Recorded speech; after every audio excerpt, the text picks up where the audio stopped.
మనతో ఈరోజు బీఎస్పీ పార్టీలో అఫీషియల్ స్పోక్స్ పర్సన్గా దాదాపు 48 నియోజకవర్గాల ఇన్ఛార్జ్గా చాలా కీలక పాత్ర పోషించి జక్కన్ సంజయ్ కుమార్ గారు పోరాటం చేస్తున్నామని చెప్పి వచ్చినటువంటి పార్టీ ఏదైతే ఉందో బీఎస్పీ పార్టీ. ఇక్కడ ఆర్ఎస్ ప్రవీణ్ కుమార్ గారు పార్టీని బలోపేతం చేసేటటువంటి దిశగా మీలాంటి వాళ్ళందరినీ కూడా వాడుకొని ఆ యొక్క వాదాన్ని పూర్తిగా తీసుకుపోయి గంగలో కలిపినటువంటి పరిస్థితి. స్వార్థమైనటువంటి పోరాటం అనేది ఆర్ఎస్ ప్రవీణ్ కుమార్ యొక్క వ్యక్తిగత స్వార్థానికి బలైందని చెప్పి నేను అంట. ఈ యొక్క సమాజంలో గొంతు లేని ప్రజలు ఉన్నారో ఆ గొంతు లేని ప్రజలకు గొంతుకగా నిలుస్తూ వారికి అండగా నిలబడ్డటువంటి సందర్భం నిరుద్యోగుల సమస్య విషయంలో కావచ్చు, అసంఘటిత కార్మికుల సమస్యల విషయంలో కావచ్చు, పేదవాళ్ళ సమస్యల విషయంలో కావచ్చు. రాష్ట్ర కమిటీ యొక్క రిక్వెస్ట్ మేరకు మావేతి గారు ఒక దూతను పంపిండి ఇక్కడికి, రామ్జీ గౌతమ్ గారు అని. ఆ రామ్జీ గౌతమ్ గారు, కేసీఆర్ గారు మేమంతా కూర్చొని మాట్లాడినటువంటి సందర్భంలో ప్రజల్లోపటికి ఈ రోజు ఏమింది, ఆర్ఎస్ ప్రవీణ్ కుమార్ అనే వ్యక్తి ఒక మోసగాడు, ఒక స్వార్థపరుడు, ఒక కుట్రదారుడు అన్నటువంటి వాదమే ప్రజల్లోపటికి వెళ్ళిపోయింది. ప్రజల లోపల మాట్లాడినటువంటి ధోరణిగా నిజాయితీగానే మాట్లాడి ఎవరో వెనక నుంచి బ్యాక్గ్రౌండ్ నడిపిస్తే చేసిన వ్యక్తి కాదు. కేసీఆర్ మీద పోటీ చేసిన సందర్భంలో ఆటోలు కాలబెట్టిర్రు, నా ప్రజలను తిరగనియలేదు, నా క్యాడర్కు ఫోన్ చేసి బెదిరించినారు, నా ఆఫీస్ బంద్ చేయించినారు, నన్ను ఎన్ని రకాల ఇబ్బందులు పెట్టాను, అంటే రకాల ఇబ్బందులు ఎవరు పెట్టి కేసీఆర్ క్యాడర్ పెట్టు, ప్రచారం బంద్ చేయమంటారు. ఇవాళ బీఆర్ఎస్ పార్టీ ఎక్కడ కూడా దళితులను ఊచకొత పోయలేదా? నేను చెప్పమంట ఎక్కడ ఇప్పుడు సిరిసిల్ల లోపల ఇసుక దందాకు అడ్డం పడ్డటువంటి ప్రవీణ్ కుమార్ గారి తొందరపాటు ఉన్నదని చెప్పడం ఎంతవరకు సబబో, అదే సమయంలో గౌరవనీయులు మాయావతి గారి నాయకత్వం కూడా ఫెయిల్ అయింది అని చెప్పడం కూడా నా బాధ్యత. కేసీఆర్ పడినటువంటి కష్టం 20 సంవత్సరాల ఆపిన పార్టీ నిర్మాణం కావచ్చు, ముఖ్యమంత్రిగా ఎదిగేటటువంటి ఆ ప్రస్థానం ఏదైతే ఉందో అప్పటి నుంచి ఇప్పటి వరకు అందులో 1/1 వంతు ఓపికైన ఆర్ఎస్ ప్రవీణ్ కుమార్ గారికి ఉన్నదా? Hello viewers, welcome to NRS updates. ప్రతిక్షణం ప్రజాపక్షం. మనతో ఈరోజు బీఎస్పీ పార్టీలో అఫీషియల్ స్పోక్స్ పర్సన్గా దాదాపు 48 నియోజకవర్గాల ఇన్ఛార్జ్గా చాలా కీలక పాత్ర పోషించి ప్రస్తుతం బీసీ సంక్షేమ సంఘం రాష్ట్ర కార్యదర్శిగా పనిచేస్తున్నటువంటి వ్యక్తి, పద్మవ్యూహంలో అభిమన్యుడు లాంటి వ్యక్తి జక్కన్ సంజయ్ కుమార్ గారు మనతో ఉన్నారు. వారితో మాట్లాడే ప్రయత్నించింది. 3 సంవత్సరాల ఆ నాటకంలో ఒక కీలక పాత్ర పోషించి ప్రస్తుతం ఏ విధమైనటువంటి పరిస్థితుల్లో మీ యొక్క కార్యాచరణ ముందుకు వెళుతుంది అన్నటువంటి ఒక ప్రశ్న ఇంకా మిగిలే ఉంది. ఎట్లా చూద్దాం ఈ యొక్క పరిస్థితిని? ముందుగా మీ ఛానల్ ద్వారా ఈ అవకాశం ఇచ్చినందుకు ధన్యవాదాలు తెలియజేస్తూ, అదేవిధంగా రాష్ట్ర ప్రజలందరికీ కూడా సామాజిక ఉద్యమ వందనాలు తెలియజేస్తూ ఉన్నాను. బహుజన ఉద్యమం అనేది ఒక త్యాగాల పునాదుల మీద నిర్మాణమైనటువంటి ఉద్యమం. మేము చాలా వేదికలలో మాట్లాడిన సందర్భాల్లో కూడా అదేవిధంగా ప్రజలను చైతన్యం చేసేటువంటి క్రమంలో కానీ, క్యాడర్ క్యాంపులలో కానీ, ముఖ్యంగా నేను 48 కాన్స్టిట్యున్సీలకి ఇన్ఛార్జ్గా పనిచేసినటువంటి పరిస్థితుల్లో క్యాడర్ను నిర్మాణం చేసేటువంటి క్రమంలో కూడా నేను చెప్పినటువంటి అంశాలు, అదేవిధంగా మేము నేర్చుకున్నటువంటి సిద్ధాంతం అంతా కూడా బహుజన సిద్ధాంతం ఏదైతే ఉందో ఇది మహనీయుల యొక్క త్యాగాల పునాదుల మీద నిర్మాణమైనటువంటి సిద్ధాంతం.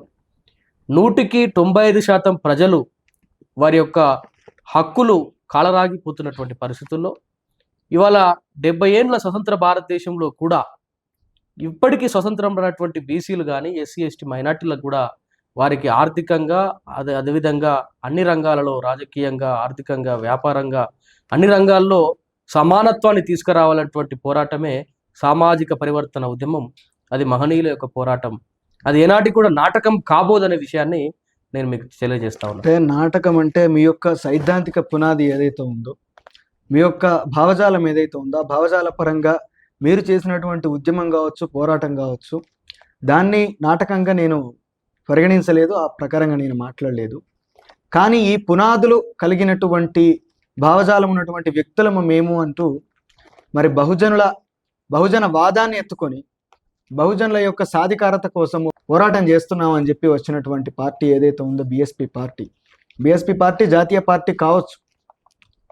ఇక్కడ ఆర్ఎస్ ప్రవీణ్ కుమార్ గారు ఆయన పార్టీ అధ్యక్షుడిగా ఎన్నికయ్య ఆ తర్వాత పార్టీని బలోపేతం చేసేటటువంటి దిశగా మీలాంటి వాళ్ళందరినీ కూడా వాడుకొని ముందుకెళ్ళి ఈరోజు ఆ యొక్క వాదాన్ని పూర్తిగా తీసుకుపోయి గంగలో కలిపినటువంటి పరిస్థితి. దీన్ని ఏ విధంగా మీరు చూస్తారు, ఏ విధంగా సమర్థించుకుంటారు? అంటే డాక్టర్ ఆర్ఎస్ ప్రవీణ్ కుమార్ గారు తన యొక్క 6.5 సంవత్సరాల ఐపీఎస్ ఉద్యోగానికి రాజీనామా చేసి నల్గొండ సభలో డాక్టర్ రామ్జీ గౌతమ్ గారు నేషనల్ కోఆర్డినేటర్ వారి యొక్క నేతృత్వంలో పార్టీలో చేరిన తర్వాత అనేక అంశాల మీద మేము పోరాటాలు చేసినాం. ఏదైతే ఈ యొక్క సమాజంలో గొంతు లేని ప్రజలు ఉన్నారో ఆ గొంతు లేని ప్రజలకు గొంతుకగా నిలుస్తూ వారికి అండగా నిలబడ్డటువంటి సందర్భం 3 సంవత్సరాలు తెలంగాణ రాష్ట్రంలో ఉన్నది. అది నిరుద్యోగుల సమస్య విషయంలో కావచ్చు, అసంఘటిత కార్మికుల సమస్యల విషయంలో కావచ్చు, పేదవాళ్ళ సమస్యల విషయంలో కావచ్చు, మహిళలకు సంబంధించినటువంటి అంశాల విషయంలో కావచ్చు. అదేవిధంగా మా యొక్క ప్రధాన ఎజెండాగా 70 మందిని అసెంబ్లీకి పంపాలి, 70 మందిని ఈ రాష్ట్రంలో బీసీలను పోటీ చేపించాలి, బీసీలను 70 మందిని అసెంబ్లీకి పంపాలనేటువంటి స్లోగన్ విషయంలో కావచ్చు. ఎవరైతే ఈ సమాజంలో గొంతు లేని ప్రజలుగా ఉన్నారో వారందరికీ కూడా బాసటగా నిలిచేటువంటి ప్రయత్నం చేసినాం, ఉద్యమాలు చేసినాం, విరోచితంగా పోరాటం చేసినాం. ఆ పోరాటంలో మేము ఎక్కడ కూడా వెనక్కి తగ్గలేదు. ఆ పోరాటంలో మేము ఎంతవరకు అయితే చేయగలిగినామో అంతవరకు ప్రవీణ్ కుమార్ గారి నాయకత్వంలో ఉద్యమం అయితే జరిగింది. అది నిస్వార్థమైనటువంటి పోరాటం తప్ప దానికి వేరే వెనుక నిస్వార్థమైనటువంటి పోరాటం అనేది ఆర్ఎస్ ప్రవీణ్ కుమార్ యొక్క వ్యక్తిగత స్వార్థానికి బలైందని చెప్పి నేను అంటా. అంటే ఇక్కడ జరిగినటువంటి సందర్భాన్ని ఒకసారి మీరు కానీ, మీడియా కానీ, అదేవిధంగా రాష్ట్ర ప్రజలు కానీ తెలుసుకోవాల్సినటువంటి బాధ్యత ఉన్నది. ఒక వ్యక్తిని నిందించే ముందు సరే నేను ఆయన వెనుకేసుకొస్తున్నానా లేదంటే ఇంకో ఏ విధంగా మీరు అర్థం చేసుకుంటారో కానీ నేను ఒక వ్యవస్థను తప్పుపట్టేటువంటి ప్రయత్నం చేయడం లేదు. అదేవిధంగా ఒక వ్యక్తిని సమర్థించేటువంటి ప్రయత్నం కూడా జరగటం అంటే కానీ ఒక విషయం ఇక్కడ ఒక చిన్న విషయము మేము మాట్లాడతాము. నిజానికి ఏంటంటే మీలాంటి యువ నాయకులు ఎంతో మంది, బీసీ నాయకులు ఎంతో మంది, విద్యార్థులు ఎంతో మంది, స్వేరోలుగా చెప్పుకునేటటువంటి పిల్లలు ఎంతో మంది ఆర్ఎస్ ప్రవీణ్ కుమార్ యొక్క గెలుపు కోసము, ఆ సిద్ధాంతం బలపడడం కోసము, బీసీలకు సంక్షేమం జరగడానికి, బీసీలకు రాజ్యాధికారం రావాలి అన్నటువంటి నినాదంతో రాష్ట్ర వ్యాప్తంగా వాళ్ళ సొంత ఖర్చులు పెట్టుకొని, వాళ్ళ ఆస్తులు కుదవబెట్టుకొని విపరీతమైనటువంటి పోరాటం చేసినటువంటి మాట వాస్తవం. మీరు కానీ మీ యొక్క క్యాడర్ కానీ పోరాటం చేయలేదు అన్నటువంటి మాట నేను మాట్లాడట్లేదు. కానీ మీరు చేసినటువంటి పోరాటానికి విలువ ఎక్కడ దక్కింది అనేది, ఆ విలువ ఎటుపోయింది? వాస్తవానికి అసెంబ్లీ ఎన్నికలు ముగిసిన తర్వాత డాక్టర్ ఆర్ఎస్ ప్రవీణ్ కుమార్ గారు రాష్ట్ర అధ్యక్షులుగా, బహెన్జీ మాయావతి గారు తనని సీఎం అభ్యర్థిగా ప్రకటించినటువంటి క్యాండిడేట్గా ఉండి ఒక మాజీ ఐపీఎస్ అధికారిగా ఓ గ్రామీణ ప్రాంతాలను, ఒక అటవీ ప్రాంతాలను డెవలప్ చేయాలనేటువంటి ఉద్దేశంతో ఒక మోడల్గా తయారు చేస్తా అని ప్రజలకు అభయం ఇచ్చి సిర్పూర్ కాగజ్ నగర్ కాన్స్టిట్యున్సీ నుంచి వారు ఎమ్మెల్యేగా పోటీ చేసినటువంటి సందర్భం మీకు తెలుసు. ఆ సందర్భంలో అక్కడ కూడా నేను నిర్మాణం చేసినటువంటి నాయకుడిగా అక్కడ నేను కూడా పనిచేసినటువంటి సందర్భం ఉన్నది. నేనే ఆ కాన్స్టిట్యున్సీ స్పెషల్ ఇన్ఛార్జ్గా కూడా ఉన్నాను. అక్కడ ప్రజలంతా కూడా మాకు గొప్ప నాయకుడు వస్తున్నాడు, మేము వారిని హక్కున చేర్చుకుంటాం, తప్పకుండా గెలిపిస్తామని మాట ఇచ్చినటువంటి సందర్భంలో వాస్తవానికి ప్రవీణ్ కుమార్ గారు సిర్పూర్ కాన్స్టిట్యున్సీని చూజ్ చేసుకోవడానికి కారణము అక్కడి ప్రజలే రిక్వెస్ట్ చేసినారు. అక్కడి ప్రజలే కౌటాల మండలంలో జరిగినటువంటి సభలో దాదాపుగా 5,000 మంది ముక్త కంఠంతో ప్రవీణ్ కుమార్ గారు ఇక్కడనే పోటీ చేయాలని చెప్పేసి వారి యొక్క డిమాండ్ మేరకు వారు కొంతమంది అయితే ఏడ్చుకుంటూ అడిగినటువంటి సందర్భం ఉన్నది. కాబట్టి వారు అక్కడి నుంచి పోటీ చేసినారు. పోటీ చేసిన తర్వాత వైఫల్యం చెందినము, ఓడిపోయినాం. అది జగమెరినటువంటి సత్యము. ఎన్నికల రిజల్ట్ మీరు చూసారు. సరే, సిర్పూర్ కాగజ్ నగర్తో పాటుగా రాష్ట్రంలో మేము 119 స్థానాలలో పోటీ చేసినాం, అంతటా కూడా ఓడిపోయినాం. మేము సాధించగలిగినంత వరకు కూడా ఒక ఉద్యమాన్ని నిర్మాణం చేసినాం. ఈ క్రమంలో అసెంబ్లీ ఎన్నికలు పోయినాయి. అసెంబ్లీ ఎన్నికల్లో మేము అనుకున్నటువంటి రిజల్ట్ రాలేదు. కాబట్టి పార్లమెంట్ ఎన్నికల్లోనైనా ఈ యొక్క పార్టీని ఇక్కడ నిలబెట్టాలన్నటువంటి సంకల్పంతో డాక్టర్ ఆర్ఎస్ ప్రవీణ్ కుమార్ గారు కాన్షీరామ్ గారి పని విధానాన్ని ముందు పెట్టుకొని, కాన్షీరామ్ గారు కూడా ఉత్తరప్రదేశ్లో గౌరవనీయులు మాయావతి గారు 4 సార్లు ముఖ్యమంత్రి అయ్యారు. 4 సార్లు ముఖ్యమంత్రిగా తను పనిచేసిందంటే ఏ ఒక్కసారి కూడా ఫుల్ మెజార్టీ రాలేదు, ఒక్కసారి ఫుల్ మెజార్టీతో వచ్చింది. అంటే 3 సార్లు కూడా వివిధ పార్టీలతో పొత్తు పెట్టుకున్నటువంటి సందర్భం. ఒకసారి అయితే బదశత్రువుగా భావించేటువంటి బీజేపీతో కూడా పొత్తు పెట్టుకున్నటువంటి సందర్భాలు చరిత్రలో ఉన్నాయి. కాబట్టి మాయావతి గారి ప్రస్తుత స్టాండ్ ఏంటంటే మేము ఎన్డీఏ కూటమిలో చేరము, అదేవిధంగా ఇండియా కూటమిలో చేరము, ఈ 2 కూటమిలు కాకుండా మేము పనిచేస్తాం, కలిసి వచ్చేటువంటి పార్టీలతో ఈ యొక్క ఎన్నికను, ఈ యొక్క దేశ ఎన్నికను ఫేస్ చేయడం సిద్ధంగా ఉన్నామని వారు మెసేజ్ ఇచ్చిన తర్వాత ఫిబ్రవరి మాసంలో డాక్టర్ ఆర్ఎస్ ప్రవీణ్ కుమార్ గారు పోయి మాయావతి గారిని రిక్వెస్ట్ చేశారు. ఏమని? తెలంగాణ రాష్ట్రంలో ఒకప్పుడు 36 మంది ఎంపీలతోటి మీరు మద్దతు ఇచ్చినటువంటి పార్టీ టిఆర్ఎస్ పార్టీ వల్ల బీఆర్ఎస్గా మారింది. ఆ బీఆర్ఎస్ పార్టీ అది ఏ కూటమిలో కూడా ఉండడం లేదు, ఇండియా కూటమిలో ఉండడం లేదు, ఎన్డీఏ కూటమిలో ఉండడం లేదు. కాబట్టి అది స్వచ్ఛందంగా ఉంటున్నది. మీకు కూడా సన్నిహితంగా ఉన్నటువంటి వ్యక్తి కాబట్టి వారితో పొత్తు పెట్టుకోవడం ద్వారా కొన్ని సీట్లు అక్కడ రిజల్ట్ తీసుకొస్తా, సౌత్ ఇండియా నుంచి ఏనుగును పార్లమెంట్కు తీసుకొస్తా అని మాట తీసుకొని ప్రవీణ్ మీరు చేయండి అని వారి దగ్గర నుంచి అభయం వచ్చిన తర్వాత వచ్చి మళ్ళీ కేసీఆర్ గారి దగ్గర కూడా మాట్లాడిన సందర్భంలో పొత్తుల విషయంలో ఇరుపక్షాలు ఒప్పుకున్నాయి. ఇప్పుడు ప్రవీణ్ కుమార్ కానీ మేము కానీ ఆ పార్టీకి అధినాయకత్వం కాదు, మాయావతి గారు హైకమాండ్. ఇక్కడ బీఆర్ఎస్ పార్టీకి కేసీఆర్ గారు హైకమాండ్. కేసీఆర్ గారు పొత్తు పెట్టుకోవడానికి సిద్ధంగా ఉన్నారు, మాయావతి గారు పొత్తు పెట్టుకోవడానికి సిద్ధంగా ఉన్నారు. ఈ ఇద్దరి యొక్క వాదన ఏముందంటే 3 సీట్లు కావాలి ఎంపీ సీట్లు అని చెప్పేసి మాయావతి గారు, ఒకటే సీట్ ఇస్తాం అది ప్రవీణ్ మీకు ఇస్తామని చెప్పేసి కేసీఆర్ గారు.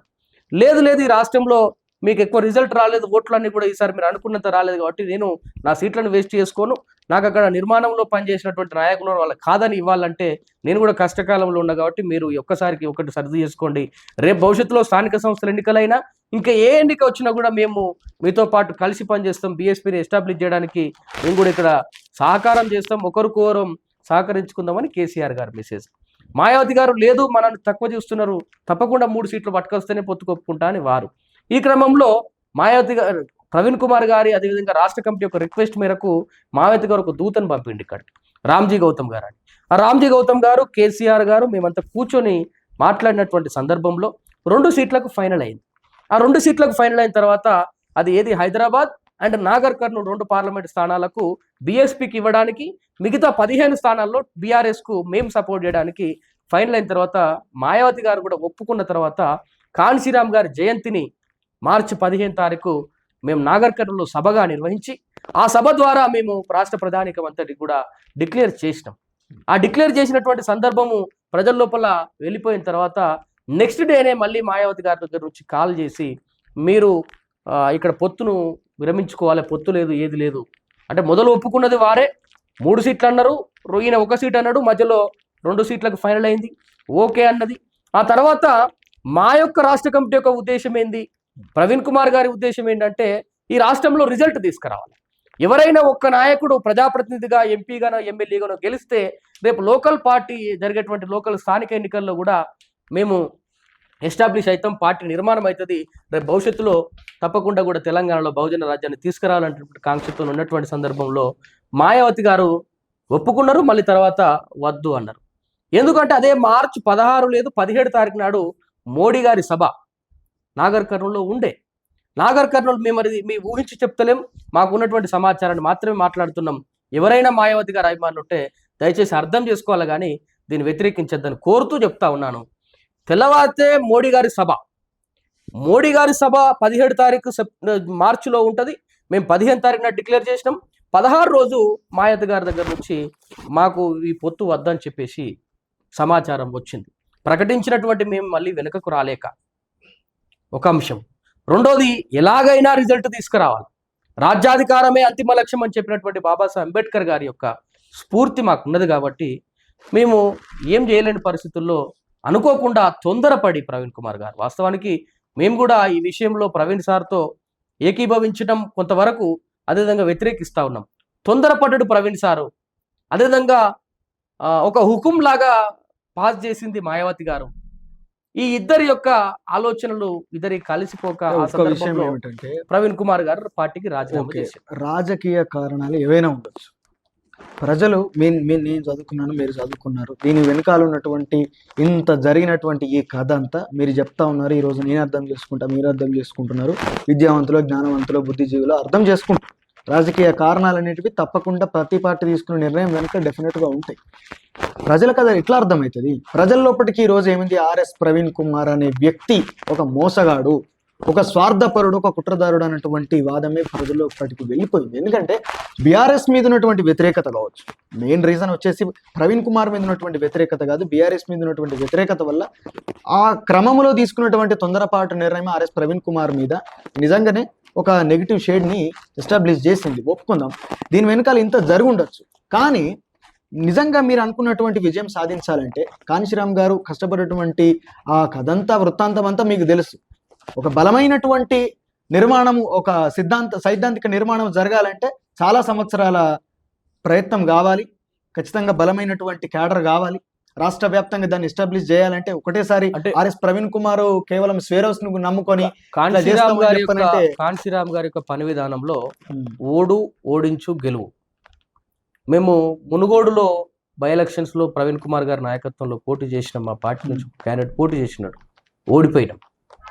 నెక్స్ట్ స్టేజ్ వచ్చేసరికి రాష్ట్ర స్థాయి ఎన్నికల్లో మేము ఓడించగలిగినాం.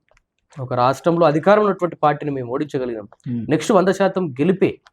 కానీ ఇక్కడ మీరు ఆలోచించాల్సింది, ప్రజలైన ఆలోచించాల్సింది ఏంటంటే, జాతీయ స్థాయిలో ఉన్నటువంటి బహుజన్ సమాజ్ పార్టీ, యూపీలో 4 సార్లు అధికారంలో ఉన్నటువంటి బహుజన్ సమాజ్ పార్టీ, మాయావతి గారి నాయకత్వం ఇవాళ వైఫల్యం చెందింది. కారణాలు ఏంటో ప్రజలే అర్థం చేసుకోవాలా. మేము ఎవరిని కూడా నిందించదలుచుకోలేదు. ఒక లాస్ట్ టైం 13 మంది ఎంపీలుగా ఉన్నటువంటి బహుజన్ సమాజ్ పార్టీ ఇవాళ వచ్చేసరికి 0కు పడిపోవడానికి గల కారణాలు కూడా విశ్లేషించాల్సినటువంటి అవసరం ఉంటుంది. ఎందుకంటే ఇప్పుడు నేను ఒక కాన్స్టిట్యున్సీ చూసినాను, అక్కడ ఆజాద్ సమాజ్ పార్టీ అని చెప్పేసి భీమ్ ఆర్మీ చీఫ్గా ఉన్నటువంటి చంద్రశేఖర్ ఆజాద్ రావణ్ గారు పోటీ చేసి గెలిచినటువంటి కాన్స్టిట్యున్సీ ఏదైతే ఉందో, ఆ కాన్స్టిట్యున్సీలో ఇదివరకు బీఎస్పీ యొక్క ఎంపీ ఉండేది. అప్పుడు దాదాపుగా 3,13,000 ఓట్లు ఉన్నటువంటి బీఎస్పీ ఇవాళ కేవలం 8,000కు పడిపోయింది. కారణం ఏంటి? సరే, చంద్రశేఖర్ ఆజాద్ గెలిచిండు కాబట్టి అసలు ఈ కాన్స్టిట్యున్సీ యొక్క పరిస్థితి ఇంతకుముందు ఎవరెవరు ఉన్నారని నేను స్టడీ చేయడం కొరకు ఒక బహుజన్ అంబేద్కరిస్ట్గా ఆయన సక్సెస్ అయ్యింది కాబట్టి ఆ సక్సెస్లో మంత్రం ఏందని తెలుసుకోమని దాని గురించి పూర్తిగా స్టడీ చేసిన నాగరి కాన్స్టిట్యున్సీ గురించి. అక్కడ బీఎస్పీ పూర్తిగా అంటే ఒక 3,13,000 నుంచి 8,000 పడిపోయింది. 13 పార్లమెంట్ స్థానాల నుంచి 0కు పడిపోయింది. ఇవాళ ఒకప్పుడు రాష్ట్రంలో ప్రభుత్వం చేసినటువంటి పార్టీ ఎమ్మెల్యేలు లేకుండా అయిపోయింది. కాబట్టి ఆ కష్టకాలాన్ని తెలుసుకున్నాం. నాయకత్వంలో ఉన్నటువంటి లోపం కూడా ఉంది కాబట్టి మహనీయుడు కాన్షీరామ్ గారు తన యొక్క జీవితాన్ని అంకితం చేసి పెళ్లి చేసుకోకుండా దేశమంతా తిరిగి నిర్మాణం చేసినటువంటి పార్టీ బహుజన్ సమాజ్ పార్టీ చాలా గొప్పది. బహుజన సిద్ధాంతం చాలా గొప్పది. మేము ఒక సందర్భంలో నేను పోటీ చేసినటువంటి సందర్భంలో ప్రాణాలకు తెగించి కూడా నేను బహుజనవాదాన్ని ప్రజలకు తీసుకుపోయేటువంటి ప్రయత్నం చేసిన. ప్రజలంతా కూడా చూశారు. నేను 3 సంవత్సరాలు పార్టీలో పనిచేస్తే ఇల్లును మర్చిపోయి నా జీవితాన్ని, నా కెరియర్ ఇదే, నేను బహుజన సిద్ధాంతం కొరకు మహనీయులే ప్రాణాలు అర్పించారు, నా జీవితం పెద్దది కాదని చెప్పేసి ఊరు వాడ ఇల్లు అన్నుదులు పెట్టి రాష్ట్రం అంతా కూడా 48 కాన్స్టిట్యున్సీలు నిర్మాణం చేయడానికి తిరిగి నాకు కష్టపడ్డా. ఆ సిద్ధాంతాలు తెలుసు, ఆ కష్టాలు తెలుసు, ఆ యొక్క కార్యకర్తల యొక్క బాధలు కూడా తెలుసు మాకు. ఇప్పుడు బహుజన్ సమాజ్ పార్టీ కార్యకర్తలు మేము ఎవరైతే ఉంటారో వాళ్ళే టైం, టాలెంట్, ట్రెజరీ పార్టీకి ఇస్తారు తప్ప ఎక్కడికలో ₹1,00,00,000 వస్తే పార్టీ నడిచేటువంటి పార్టీ కాదు. ఇది ప్యూర్లీ క్యాడర్ బేస్డ్ పార్టీ.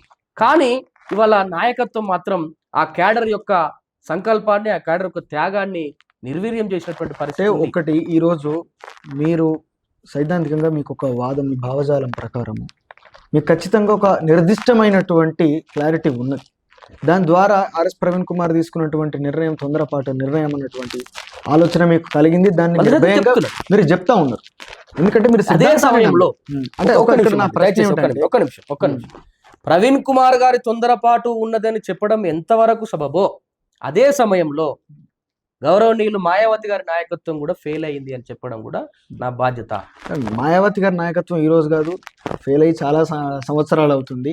ఆవిడ యొక్క ప్రభావం ఇక్కడ ఈ ప్రస్తుత పరిస్థితుల్లో, తెలంగాణలో ఉన్నటువంటి సామాజిక రాజకీయ పరిస్థితుల్లో ప్రస్తుతం పనికొస్తుందా రాదా? ఆమె ప్రత్యక్షంగా పాల్గొనలేకనే ఈరోజు ఆర్ఎస్ ప్రవీణ్ కుమార్ లాంటి వ్యక్తిని, తన ఆలోచనలకు అనుగుణంగా ఉన్నటువంటి వ్యక్తిని ముంగడబెట్టి ఒక నమ్మకము, ఒక ఆశ కలిగించింది బహుజనుల లోపల, ముఖ్యంగా బీసీ, ఎస్సీ, ఎస్టీ వర్గాల లోపల కలిగించింది. సరే, ఇప్పుడు నా యొక్క ప్రశ్న ఏమిటంటే, మీరు మీలాంటి సిద్ధాంతాన్ని నమ్ముకున్నటువంటి వ్యక్తులు ఈరోజు ఆర్ఎస్ ప్రవీణ్ కుమార్ తీసుకున్నటువంటి నిర్ణయాన్ని వ్యతిరేకించినటువంటి, మీ మనసులో బయటికి వ్యక్తపరచకపోయినా మనసులో మాత్రం వ్యతిరేకిస్తారు ఖచ్చితంగా. కానీ ఆర్ఎస్ ప్రవీణ్ కుమార్ గారితో ఉన్నటువంటి క్యాడర్ ఏదైతే ఉందో, స్వేరోల్ గా వచ్చినటువంటి వ్యక్తులకు, వీళ్ళందరూ కూడా, ఆ క్యాడర్ అంతా కూడా ఆర్ఎస్ ప్రవీణ్ కుమార్ కేసీఆర్ని తిడితే కేసీఆర్ని తిట్టారు, కేటీఆర్ని తిడితే కేటీఆర్ని తిట్టారు, కవితను తిడితే కవితను తిట్టారు, రేవంత్ రెడ్డిని తిడితే రేవంత్ రెడ్డిని తిట్టారు. ప్రతి ఒక్కరితోటి కూడా యుద్ధం చేశారు. తర్వాత వాళ్ళు ఎంబటే లేదు ఇక మనం బీఆర్ఎస్ లకు ఉరుకుతానమని చెప్పి అందులో దునుకుడుతోటే మళ్ళీ కేసీఆర్ భజన చేసారు, కేటీఆర్ భజన చేసారు, కవిత భజన చేసారు, తర్వాత రేవంత్ రెడ్డి తోటి మంచిగా మాట్లాడితే రేవంత్ రెడ్డి భజన కూడా చేయడానికి వాళ్ళు సిద్ధంగా ఉన్నారు. అంటే వాళ్ళకు సిద్ధాంతం లేదు. ఈ మూర్ఖపు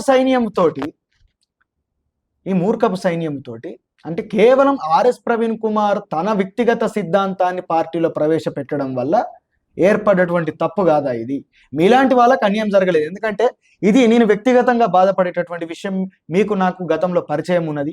మీ యొక్క కష్టాన్ని నేను ప్రత్యక్షంగా చూసాం. అక్కడ సిర్పూర్ కాగజ్ నగర్లో మీరు తిరిగినటువంటి ప్రతి క్యాంపెయిన్లో కూడా మేమందరం కూడా ఆ రోజు లోపల మేము పాల్గొన్నాము. మీ యొక్క కష్టాన్ని కూడా మేము ప్రత్యక్షంగా చూసినటువంటి వ్యక్తులం కాబట్టి నేను మాట్లాడుతూ ఉన్నా ఈరోజు.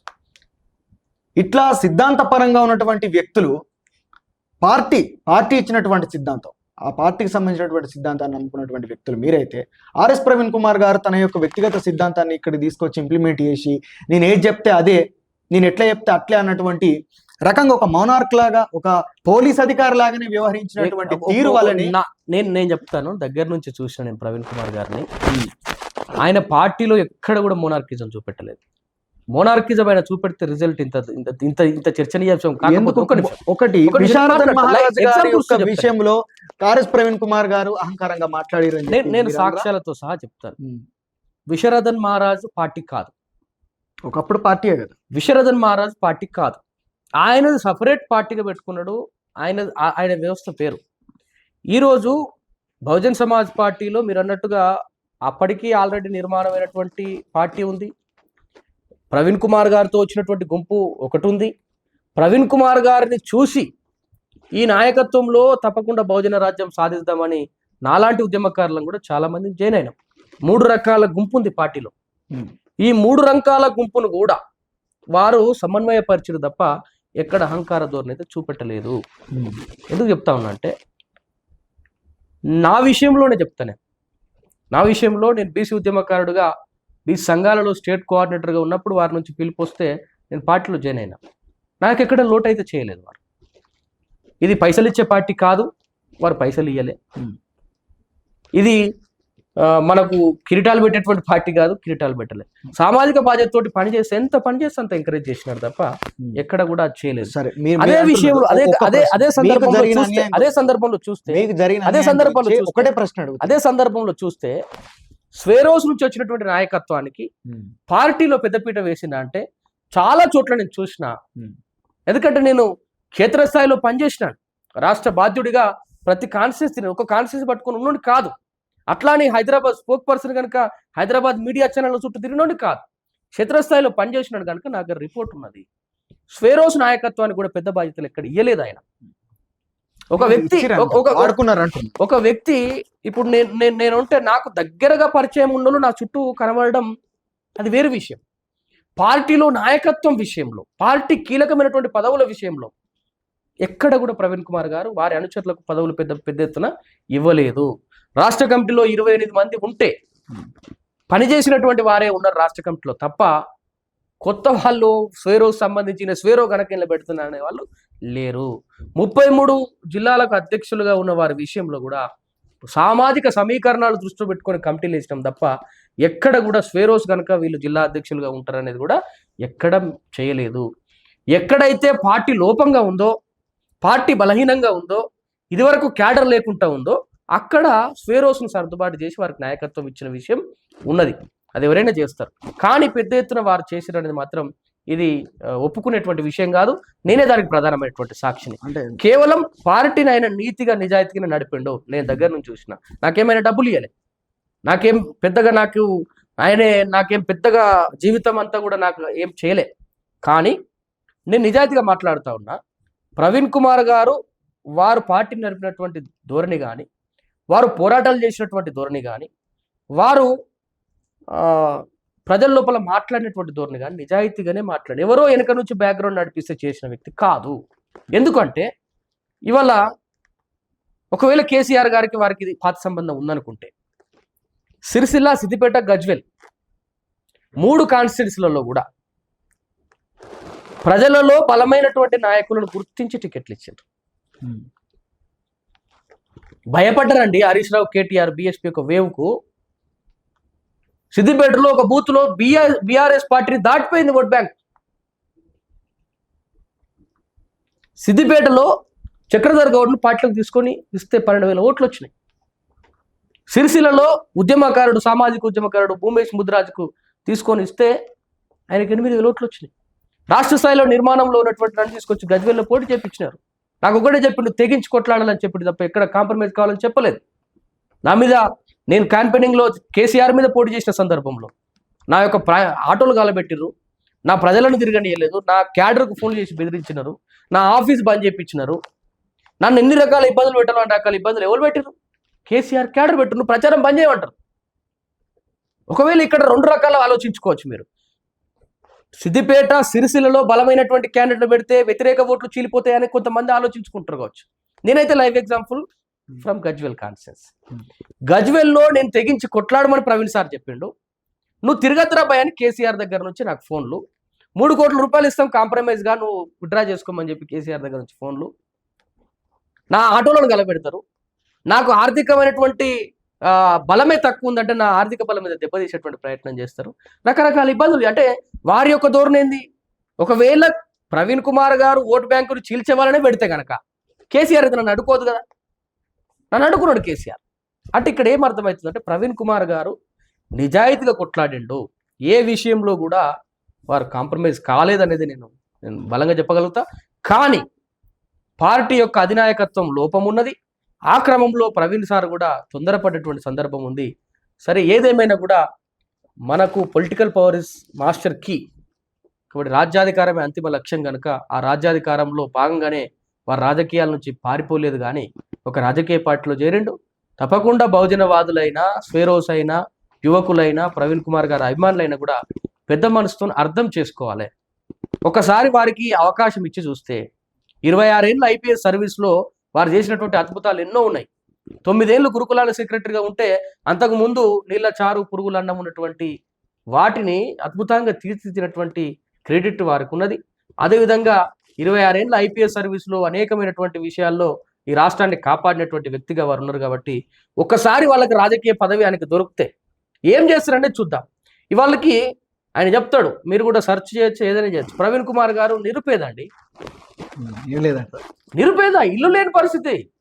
వాళ్ళ భార్య చేసేటువంటి ఉద్యోగం సంబంధించినటువంటి క్వార్టర్లో ఉంటున్నాడు. నిరుపేదల్లో ఒకవేళ ఆయన స్వార్థపరుడు అయి ఉంటే, ఒకవేళ ఆయన ధనదాహం ఉంటుంటే ఆ సర్వీస్ ఇంకా 6 ఏళ్ళు ఉంది కదండి. అంటే డీజీపీ కంటే పెద్దదా ఎమ్మెల్యే పోస్టు?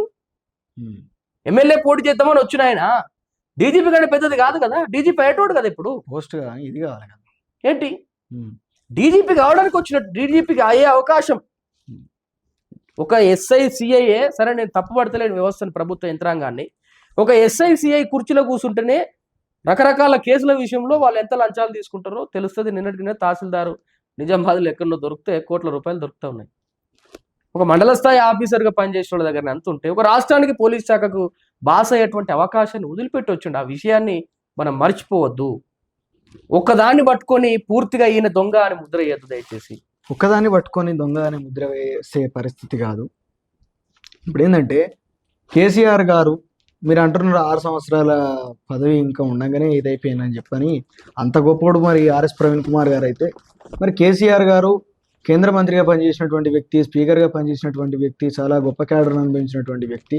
ఆయన ఒక పార్టీలో ఉన్న పొత్తు పెట్టుకున్న ఆయన పూటకు ఎటువంటి ఇబ్బంది లేనటువంటి పరిస్థితులు ఉన్నటువంటి వ్యక్తుల సందర్భంలో కూడా ఆయన వ్యక్తిగత ప్రయోజనాన్ని పక్కన పెట్టి ఆ సందర్భంలో అప్పుడున్నటువంటి పరిస్థితుల లోపల తెలంగాణ వాదాన్ని బలపరుచుకొని తెలంగాణ ఎక్కడ అక్కడ బాగా ఎగురుతాడని చెప్పి అన్నటువంటి విమర్శలు వినబడ్డప్పుడు కూడా వాదాన్ని బలంగా తీసుకొని పోయి వీడి దాకా వచ్చిండు. ఇప్పుడు కేసీఆర్ని విమర్శించాం. కేసీఆర్ రాజ్యంలోకి అడుగు పెట్టిన తర్వాత ఎవరినైనా విమర్శించాల్సి వస్తుంది. ఉద్యమ నాయకుడిగా కేసీఆర్ని ఎవరైనా సరే ఖచ్చితంగా ఒక ఉద్యమంలో ఒక కీలక పాత్ర పోషించిండు కాబట్టి ఒక నాయకుడిగా డెఫినెట్గా ఎవరైనా గుర్తిస్తారు. ఆ పర్పస్లో మనం చూసుకుంటే కేసీఆర్ పడినటువంటి కష్టం 20 సంవత్సరాల ఆయన పార్టీ నిర్మాణం కావచ్చు, ముఖ్యమంత్రిగా ఎదిగేటటువంటి ఆ ప్రస్థానం ఏదైతే ఉందో అప్పటి నుంచి ఇప్పటి వరకు, అందులో 1/1 వంతు ఓపికైన ఆర్ఎస్ ప్రవీణ్ కుమార్ గారికి ఉన్నదా? మీరు అడిగినటువంటి అంశం మీద 100% ఉద్యమ నాయకుడిగా కేసీఆర్ సక్సెస్ అయ్యిండు. ఆ విషయంలో చాలామందికి ఆయన ఇన్స్పిరేషన్గా ఉన్నాడు. వాస్తవమే, అది అందరం ఒప్పుకుందాం. కేసీఆర్ గారు తన సొంత వేదికను పెట్టుకున్నాడు. తనకంటూ అధినాయకత్వం ఏమీ లేదు. ఆ అధినాయకత్వానికి సంబంధించినటువంటి లోపాలు లేవు. ఆయన ముందున్నటువంటి ఎజెండా ఒక్కటే, తెలంగాణ రాష్ట్రాన్ని సాధించడం. కానీ ప్రవీణ్ కుమార్ గారు సొంత వేదిక పెట్టుకొని నిజంగానే ఇంకో దానిలో అలయన్స్ ప్రజారాజ్యం పార్టీ కనుక చేసినట్టు చేస్తే మీరు తప్పు పడితే అర్థం ఉన్నది. ఇక్కడ ఒక కారణంతో మాత్రమే ఆయన నిర్ణయం తీసుకోవాల్సి వచ్చింది. మీరు చెప్పినటువంటి ఇదే ఉద్యమ నాయకుడు కేసీఆర్ గారితో మరి జరిగినటువంటి చర్చల్లో భాగంగా, అయ్యా మీకు కావాల్సింది బహుజన జాతి యొక్క సంక్షేమం, వారికి హక్కులు, వారికి రాజ్యాధికారంలో వాటా, వాళ్ళకి ఆర్థిక వాటాలు. కాబట్టి నేను చేసినటువంటి పాలనలో కూడా దళిత బంధుని పెట్టిన, సెక్రటరియట్కు అంబేద్కర్ పేరు పెట్టిన, అదేవిధంగా దళితులందరికీ కూడా ఎంతవరకు చేయాలో అంతవరకు చేసిన, బీసీలకు కూడా రకరకాల అంశాల విషయంలో నేను సంక్షేమ పథకాలు తీసుకొచ్చిన. వీరందరినీ కూడా నేను ఒక ప్రయత్నంలో ఉన్నా. ఈ ప్రయత్నంలో భాగంగా మధ్యలో నా అధికారం పోయింది. నా సామాజిక కోణం కూడా బహుజనులను బాగు చేయడమే. అధికారంలో నేనున్న ధోరణి కావచ్చు, కానీ నేను పనిచేసేది బహుజనుల కొరకే అని వారిద్దరు మాట్లాడుకొని ఉండొచ్చు. వారికి వీరి యొక్క ఫిలాసఫీ, ప్రవీణ్ కుమార్ గారి యొక్క ఫిలాసఫీ ఏదైతే ఉందో, ఇవాళ మీరు పార్టీలో బీఆర్ఎస్ పార్టీలో జాయిన్ అయినాక కూడా మీరు చూడొచ్చు, ట్విట్టర్లో కానీ వివిధ వేదికల్లో కూడా వారు ప్రెస్ మీట్లు ఇస్తున్నటువంటి సందర్భంలో, ప్రజల్లో తిరుగుతున్నటువంటి సందర్భంలో కూడా ఎక్కడ కూడా ఆయన మాట ధోరణి మారలేదు. ఆయన యొక్క ప్రశ్నించేటువంటి ధోరణి మారలేదు. ఆయన బహుజన జాతికి సంబంధించినటువంటి ప్రయోజనాల కోసం అనేకటువంటి అంశాలు మాట్లాడుతూ ఉన్నారు. రేపు బహుజన జాతి ప్రయోజనాలు బీజేపీ పార్టీ కూడా ఇస్తా ఉంటుంది. బీజేపీ పార్టీ కూడా మీ యొక్క బహుజనులకు మేము న్యాయం చేస్తాము, బీసీలకు న్యాయం చేస్తాము, మేము సీట్లు ఇస్తాము, కేసీఆర్ కంటే గొప్పగా కూడా మేము రాజకీయంగా మిమ్మల్ని ఆదుకుంటామని చెప్పి బీజేపీ పార్టీ అంటే ఆర్ఎస్ ప్రవీణ్ కుమార్ గారు ఖచ్చితంగా బీజేపీ పార్టీ సైద్ధాంతికపరమైనటువంటి అంశాలను కూడా గమనించాల్సి ఉంటది. సిద్ధాంతం ఎక్కడున్నది? బహుజన సిద్ధాంతానికి కేసీఆర్ గారి సిద్ధాంతానికి ఎక్కడైనా ఉన్నదా? అసలు పోలిక ఉన్నదా? ఒక నిమిషం వినండి.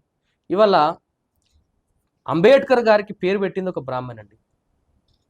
ఓకే, అదేవిధంగా తెలంగాణ రాష్ట్రానికి సంబంధించినటువంటి పోరాటాల్లో రైతు పోరాటం కావచ్చు, అదేవిధంగా నక్సలైట్ పోరాటం కావచ్చు, రైతాంగ సాయుధ పోరాటం కావచ్చు, ఈ పోరాటాల్లో నాయకత్వం వహించింది అప్పటికి 100 ఎకరాలు ఉన్నటువంటి భూస్వాములు వచ్చి వాళ్ళు పేద ప్రజలకు భూములను పంచుతూ వాళ్ళు ఆదర్శంగా ఉంటూ పేద ప్రజల కోసం పోరాడిరు. రావి నారాయణ రెడ్డి గారు కావచ్చు, బద్దం ఎల్లారెడ్డి లాంటి వాళ్ళు కూడా. ఇలా మనం కేవలం దొరలను, రెడ్లను మాత్రమే ఎనిమిదిగా చూసి వారిని శత్రువులుగా భావించడం అవసరం లేదు. వారి యొక్క స్వరూపం ఏందో చూద్దాం, వారి యొక్క చరిత్ర ఏందో చూద్దాం. ఇవాళ బీఆర్ఎస్ పార్టీ ఎక్కడ కూడా దళితులను ఊచకోత కోయలేదే, బీసీలను ఎక్కడ కూడా అనగదొక్కలే ఊచకోత కోయలేదా? చెప్పమంటారా? ఎక్కడ ఇప్పుడు సిరిసిల్ల లోపట ఇసుక దందాకు అడ్డం పడ్డటువంటి కేటీఆర్ గారికి వ్యతిరేకంగా పోరాటం చేసినటువంటి నేరెళ్ల దళితులు ఎవరి బాధితులు? బీఆర్ఎస్ బాధితులా లేకపోతే కాంగ్రెస్ బాధితుల? వాళ్ళు అక్కడ సందర్భాన్ని కూడా గమనించాలి. సందర్భం అంటే లారీతోటి గుద్దిచ్చి పంపించినటువంటి వాస్తవాలు. సిరిసిల్ల ప్రాంతానికి పోతే ఇప్పుడు ఎవరితో చెప్పి నేరెళ్ల బాధితుల విషయంలో అక్కడ సందర్భాన్ని చూడాలి మీరు. అదేవిధంగా నేరెళ్ల బాధితులను ఉసిగొలిపిన వాళ్ళని చూడాలి మీరు. ఆ నేరెళ్ల బాధితుల యొక్క ఉద్యమాన్ని చూడాలి మీరు. వారు ఎన్నుకున్నటువంటి మతోన్మాద శక్తులను కూడా చూడాలి మీరు. ఇవాళ ఒక వ్యక్తి ఈ రాష్ట్రం నుంచి చాలా పెద్ద స్థానంలో ఉన్నటువంటి వ్యక్తి నడిపించినటువంటి కుట్రపూరితటువంటి పోరాటం అది. చాలా ఇది సమర్థించుకోవడానికి ఇది పరాకాష్ఠగా చెప్పుకోవాలి. ఎందుకంటే బీజేపీ పార్టీ ఇంకా అప్పటికి పూర్తి స్థాయిలో నిలబడ్డారా? ఎవరు పోరాటం చేసినారు? పోరాటం చాలా మంది చేశారు, చాలా ప్రజా సంఘాలు చేసి పాట కూడా వచ్చింది. ఏ దళితుడు తెల్లంగా వేసుకుంటేనే ఓర్చుకోలేనటువంటి వాళ్ళు దళితుల సంక్షేమం కొరకు మేము కొట్లాడతామంటే ఎవరు నమ్ముతారండి? నేరెళ్ల బాధితుల విషయం, దళితులు బీసీ బహుజనుల యొక్క తెల్లంగా వేసుకుంటేనే ఓర్వనోళ్ళు వీళ్ళు ఎంతసేపు కూడా వీళ్ళు మాకు వర్ణ వ్యవస్థలో ఉండాల్సిన వాళ్ళే తప్ప గుత్తికోయలు పోయి భూములు కావాలని చెప్పి అక్కడ జెండాలు బాతుకొని వాళ్ళు పోరాటం చేస్తా అంటే బీజేపీ సపోర్ట్ వచ్చి వాళ్ళకి ఇస్తే గుత్తికోయలు అందరూ బీజేపీకి సపోర్ట్ చేసినట్ట, బీజేపీ వాళ్ళని ఉసిగొలిపినట్ట. అక్కడ విషయం జరిగిన తర్వాత అటు బీజేపీ వాళ్ళు వేయినరు కావచ్చు, కాంగ్రెస్ వాళ్ళు వేయినరు కావచ్చు, ప్రతి ఒక్కరు ప్రజా సంఘాలు వేయండి, విద్యార్థి సంఘాలు వేయింది, తెలంగాణ విద్యార్థి వేదిక వేయింది, పీడిఎస్ వేయింది, ఎస్ఎఫ్ఐ వేయింది, ఏఎస్ఎఫ్ వేయింది, ప్రతి ఒక్క విద్యార్థి సంఘం రాడికల్స్ విద్యార్థి సంఘాలు పోలేదా? ఒక సందర్భం జరిగినటువంటి సందర్భంలో ఇది సమర్థించడానికి చాలా దారుణమైనటువంటి విషయం. ప్రభుత్వానికి వ్యతిరేకంగా ఉన్నటువంటి సందర్భం జరిగినప్పుడు తప్పకుండా ప్రశ్నించేటువంటి సంఘాలు, ప్రజా సంఘాలు అక్కడ ఉంటాయి, ప్రజలకు బాసటగా ఉంటాయి. కానీ దాని వెనుక ఏం జరిగిందో దయచేసి అర్థం చేసుకోవాలి. ఒకటి, నేనేమంటున్నా, ఇవాళ నేరెళ్ల బాధితుల విషయం అది ఉన్నప్పటికీ ఆ పార్టీ యొక్క సిద్ధాంతం మాత్రం దళితులను చంపడం కాదు, ఆ పార్టీ యొక్క సిద్ధాంతం బీసీలను చంపడం కాదు, ఆ పార్టీ యొక్క సిద్ధాంతం మహిళలను మానభంగాలు చేయడం కాదు, మణిపూర్లో తిప్పినట్టుగా బట్టలు లేకుండా తిప్పడం కాదు. వారు సెక్యులరిస్ట్ పార్టీగా పెట్టుకున్నారు. సరే, వాళ్ళిద్దరి మధ్యలో ఏం చర్చలు జరిగినాయి, పరిస్థితుల్లో కూడా బీఆర్ఎస్ పార్టీ ఆ ఇద్దరి మధ్యలో ప్రవీణ్ కుమార్ గారు, అదేవిధంగా కేసీఆర్ గారి మధ్యలో జరిగినటువంటి ఆ యొక్క ప్రజలకు సంబంధించినటువంటి అంశాల చర్చ ఈ విధంగా ఉండుండొచ్చు అని చెప్తా ఉన్నా నేను. మీరేమంటున్నారు, ఒకవేళ బీజేపీ కూడా ఇట్లా కనబడితే పోతారా అంటే, నేనేమంటున్నా, సిద్ధాంతపరమైనటువంటి అంశాలను కూడా, వాటి యొక్క పార్టీల యొక్క చరిత్రను కూడా చూడాల్సి వస్తుందని చెప్తా ఉన్నాను. ఆ క్రమంలో మీరు ఎవరో ఉసుకొల్పి చేసినటువంటి ఉద్యమాన్ని చూడడం అనేది తప్పని నేను మాట్లాడుతా ఉన్నా. సరే, రెండవ విషయం వచ్చేసి ఆ పార్టీ యొక్క చరిత్రను, సిద్ధాంతాన్ని చూడాలని కూడా నేను చెప్తా ఉన్నా. కాబట్టి సరే, ప్రవీణ్ కుమార్ గారు నేను మొదలు చెప్పిన తొందరపడ్డారు రాజకీయంగా, కానీ అధినాయకత్వం యొక్క లోపం కూడా ఉన్నది. అధినాయకత్వ లోపం ఎంత ఉందంటే, పూర్తి స్థాయిలో పార్టీని ఒక మూసీ నదిలో కలిపినటువంటి పరిస్థితి. ఒక 1000 కిలోమీటర్ల లోతులో బహుజనవాదాన్ని పాతిపెట్టింది ఎవరయ్యా ఈ దేశంలో అంటే ప్రజలందరికీ తెలుసు, ప్రవీణ్ కుమార్ కాదు. అంతకంటే ముందుగా ప్రవీణ్ కుమార్ స్టెప్ తీసుకున్నాడు కావచ్చు, కానీ వైఫల్యం చెందినటువంటి వాస్తవాలను ఒప్పుకోవాలి. కాబట్టి ఇక ముందు ఒకవేళ ప్రవీణ్ కుమార్ గారికి ఈ క్రెడిట్ ఉంది, ఏది 26 ఏళ్ళు ఐపీఎస్గా పనిచేసిన సందర్భంలో రకరకాల అంశాల సంస్కరణలు చేసినటువంటి క్రెడిట్ ఉంది కనుక రేపు రాజ్యంలో కూడా భాగస్వామి అయితే ఏదైనా మంచి చేస్తారుగా వచ్చినటువంటి ఆశ ఒక పౌరుడిగా, తెలంగాణ పౌరుడిగా నాకు ఉంది. ఇంతవరకైతే నేను చెప్పగలుగుతా. కానీ ఇంతకు మించినటువంటి లోతైన అంశాలు, నేను ఎవరి ఎజెండాను సమర్థించేటువంటి వ్యక్తిని కాదు.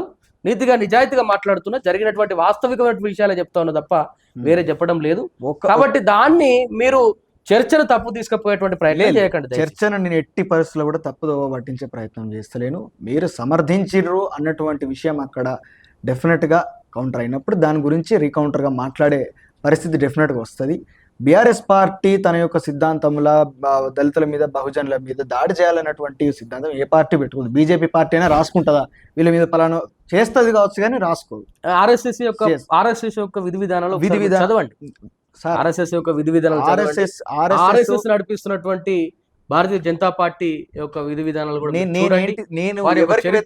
మాట్లాడతా. రైళ్ల పెట్టెలను గలబెట్టినటువంటి గోత్ర అల్లర్ల నుంచి మొదలుకుంటే మొన్నటి మణిపూర్ అల్లర్ల వరకు కూడా ప్రతిదీ కూడా నిశ్చితంగా పరిశీలించండి. సరే, ఇది బీజేపీ మీద మాట్లాడడానికి ఈ సందర్భం కాదు. రెండోది, టిఆర్ఎస్ యొక్క లోపాలను మాట్లాడడం ఈ సందర్భం కాదు. ప్రవీణ్ కుమార్ గారి యొక్క ప్రయాణం గురించి మాట్లాడుతున్నటువంటి సందర్భంలో మాత్రమే నేను చెప్తా ఉన్నా. కాబట్టి ఒకవేళ బీజేపీ యొక్క లోపాల గురించి మాట్లాడడానికి కూడా నేను సిద్ధంగా ఉన్నా. అది బీజేపీకి సంబంధించినటువంటి నాయకత్వం నష్టగలగా వాళ్ళతో కూర్చొని చర్చించడానికి కూడా నేను సిద్ధంగా ఉన్నా. గోత్రాల నుంచి మొదలుకొని మొన్నటి మణిపూర్ అల్లర్ల వరకు కూడా వాళ్ళ యొక్క స్టాండ్ ఏ విధంగా ఉందో మనం చూద్దాం. అదేవిధంగా బీసీ ఉద్యమాల పరంగా చూస్తే, బీసీ ఉద్యమాలను అణగదొక్కడానికి, మండల ఉద్యమాన్ని తొక్కడానికి కమండల్ యాత్ర చేసినటువంటి చరిత్రను కూడా ప్రజల ముందు మేము భవిష్యత్తులో వివరించబోతా ఉన్నాం. కాబట్టి రాజకీయమైనటువంటి వివిధ పార్టీల యొక్క వైఫల్యాలను ఇప్పుడు చర్చించడానికి నేనైతే సిద్ధంగా లేను. కాబట్టి ఆ విషయాన్ని గమనించండి. రాజకీయాల్లో ఉండి యాక్టివ్గా ఉంటే మాత్రమే ఖండిస్తారు, చర్చిస్తారా? లేకపోతే ఇది వేదిక కాదంటున్నా. ఈ వేదికను తప్పుబట్టే, ఇది ప్రజావేదిక, ఇది ఏ పార్టీకి సంబంధించినటువంటి వేదిక కాదు. ఈ సందర్భంలో ఈ వేదికలో మేము బహుజన జాతికి సంబంధించినటువంటి ఒక బిడ్డగా, పేదరికంలో పుట్టినటువంటి ఒక బిడ్డగా, ఎంబీసీ కులాలలో, బీసీ కులాలలో ఉన్నటువంటి బిడ్డగా, ఒక బీసీ ఉద్యమకారుడుగా, 10 సంవత్సరాల నుంచి పోరాటం చేస్తున్నటువంటి బీసీ ఉద్యమకారుడుగా నేను తప్పకుండా కూడా కేంద్ర ప్రభుత్వం ఉన్నటువంటి పార్టీల విషయంలో కానీ, రాష్ట్రంలో ఉన్నటువంటి పార్టీల విషయంలో కానీ నాకు సంబంధించినటువంటి, నా జాతికి సంబంధించినటువంటి ప్రయోజనాల కొరకు ఎప్పటికీ మాట్లాడుతూనే ఉంటాం, కొట్లాడుతూనే ఉంటాం.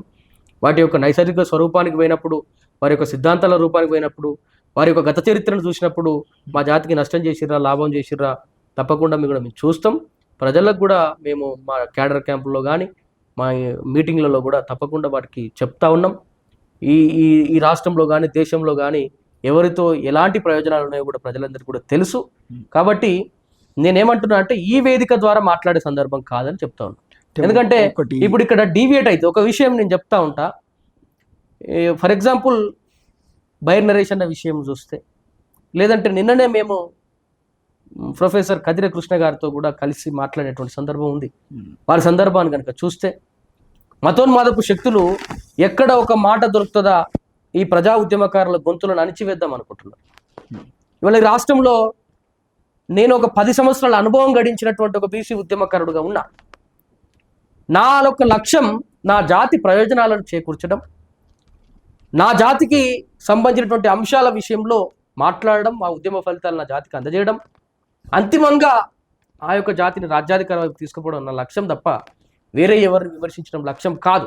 ఎందుకంటే నేను లోతుగా పోతే నేను బహుజనవాదిని, అంబేద్కర్ వాదిని కనుక మతోన్మాద శక్తులను వ్యతిరేకించినటువంటి వాడినే నేను లోతుగా పోతే.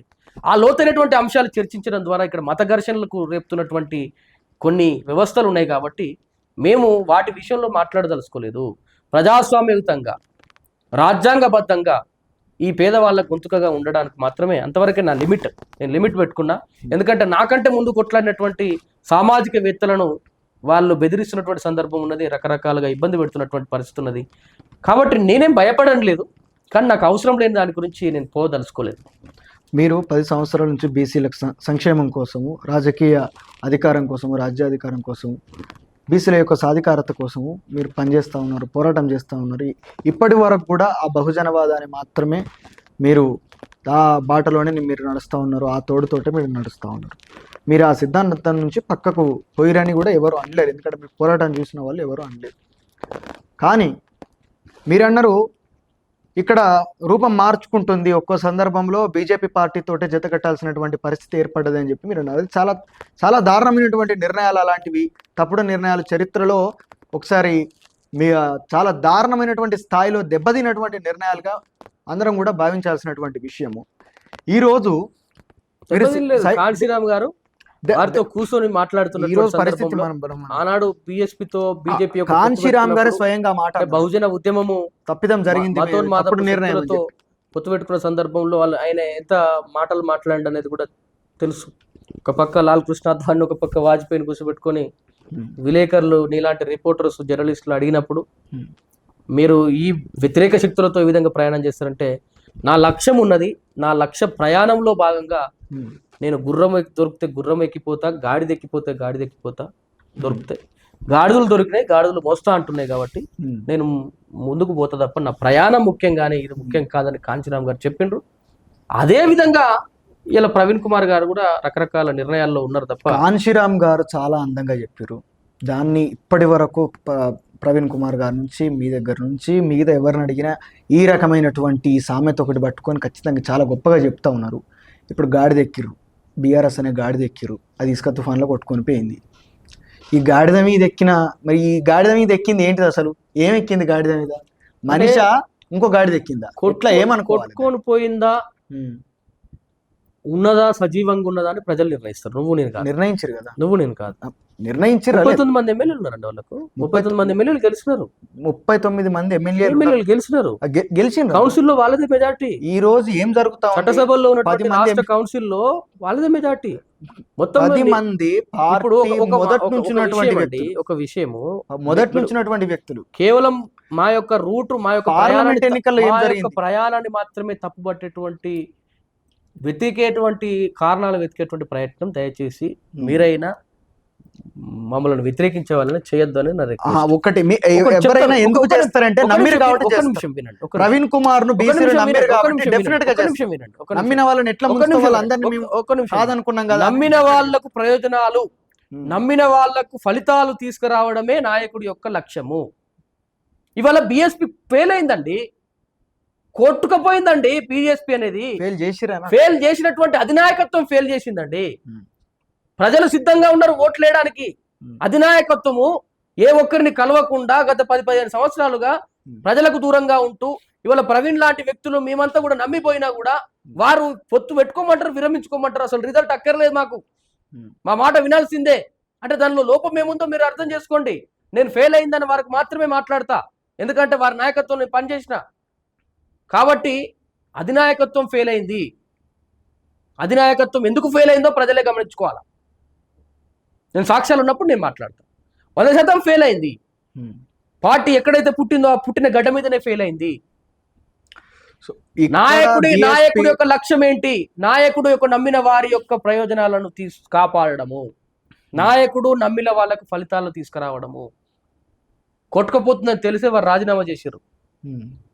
అక్కడ తొందరపడ్డారని కూడా నేను అంటున్నా. ఆయన ఇంకో రకమైన నిర్ణయం తీసుకోవాల్సి ఉంటే కావచ్చు అని కొంతమంది మేధావులు మాతో చర్చిస్తున్నారు. అది వారి యొక్క ప్రయాణంలో బాగా ఏ విధంగా పోతుందని భవిష్యత్తును చూద్దాం. కానీ ఎంతసేపు తప్పు పట్టేటువంటి ప్రయత్నం, భూతద్దంలో వెతికేటువంటి ప్రయత్నం అనేది చేయకూడదు. ఎందుకంటే నేను ఒక సజీవ సాక్షిగా, నేను స్వేరోను కాదు, నేను ప్రవీణ్ కుమార్ గారి యొక్క బినామీని కాదు, ప్రవీణ్ కుమార్ గారి తొత్తును కాదు, ఒక ప్రజాస్వామ్య బిడ్డను. నేను 10 ఏళ్ళకెళ్ళి ప్రయాణం చేస్తున్నా. ఇలా ప్రవీణ్ సార్ ఇలా కొత్తగా నన్ను తయారు చేయలే, 10 ఏళ్ళకెళ్ళి ప్రయాణం చేస్తున్నా. కొత్తగా ఆయన తయారు చేస్తే మాట్లాడటం కూడా కాదు. నేను సజీవ సాక్షిని, వారి యొక్క ప్రయాణానికి నేనే సాక్షిని, వారి దగ్గర నుంచి చూసినటువంటి బిడ్డగా నేనే సాక్షిని. కాబట్టి దయచేసి అర్థం చేసుకోవాలి తప్ప దీనిలో భూదద్దంలో వెతికేటువంటి ప్రయత్నం చేయొద్దు అనేది నేను అంటా. అంటే ఒక్క విషయం మీ గురించి మాట్లాడతాను. ఇప్పుడు బీఆర్ఎస్ గురించి ఒక విషయం, బీఆర్ఎస్ లోకి పోవడం, అన్నారు కాబట్టి ఒక్క నిమిషం వినండి. నేనేం చెప్పినా మీతో మాట్లాడుతున్నటువంటి చర్చలో భాగంగా బీఎస్పీ నాయకత్వం ఫెయిల్ అయింది, అధినాయకత్వం. వారిద్దరి మధ్యలో ఒక నిర్ణయం తీసుకునే కాడ తేడా వచ్చింది. మీరు పార్టీకి రాజీనామా చేసినారు.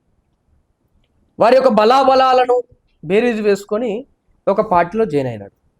జాయిన్ అయినటువంటి పార్టీ కూడా సేమ్ అదే సిద్ధాంతాన్ని క్రోడీకరించుకొని పనిచేస్తూ ఉన్నది. అంతకుముందు తెలియదు లేదా సేమ్ సిద్ధాంతం ఉన్నది బీఆర్ఎస్ కూడా, మరి బీఆర్ఎస్ లోనే జాయిన్ అయితే అయిపోతుంది కదా అని చెప్పి అనుకుంటే అయిపోవు కదా మరి అప్పుడే.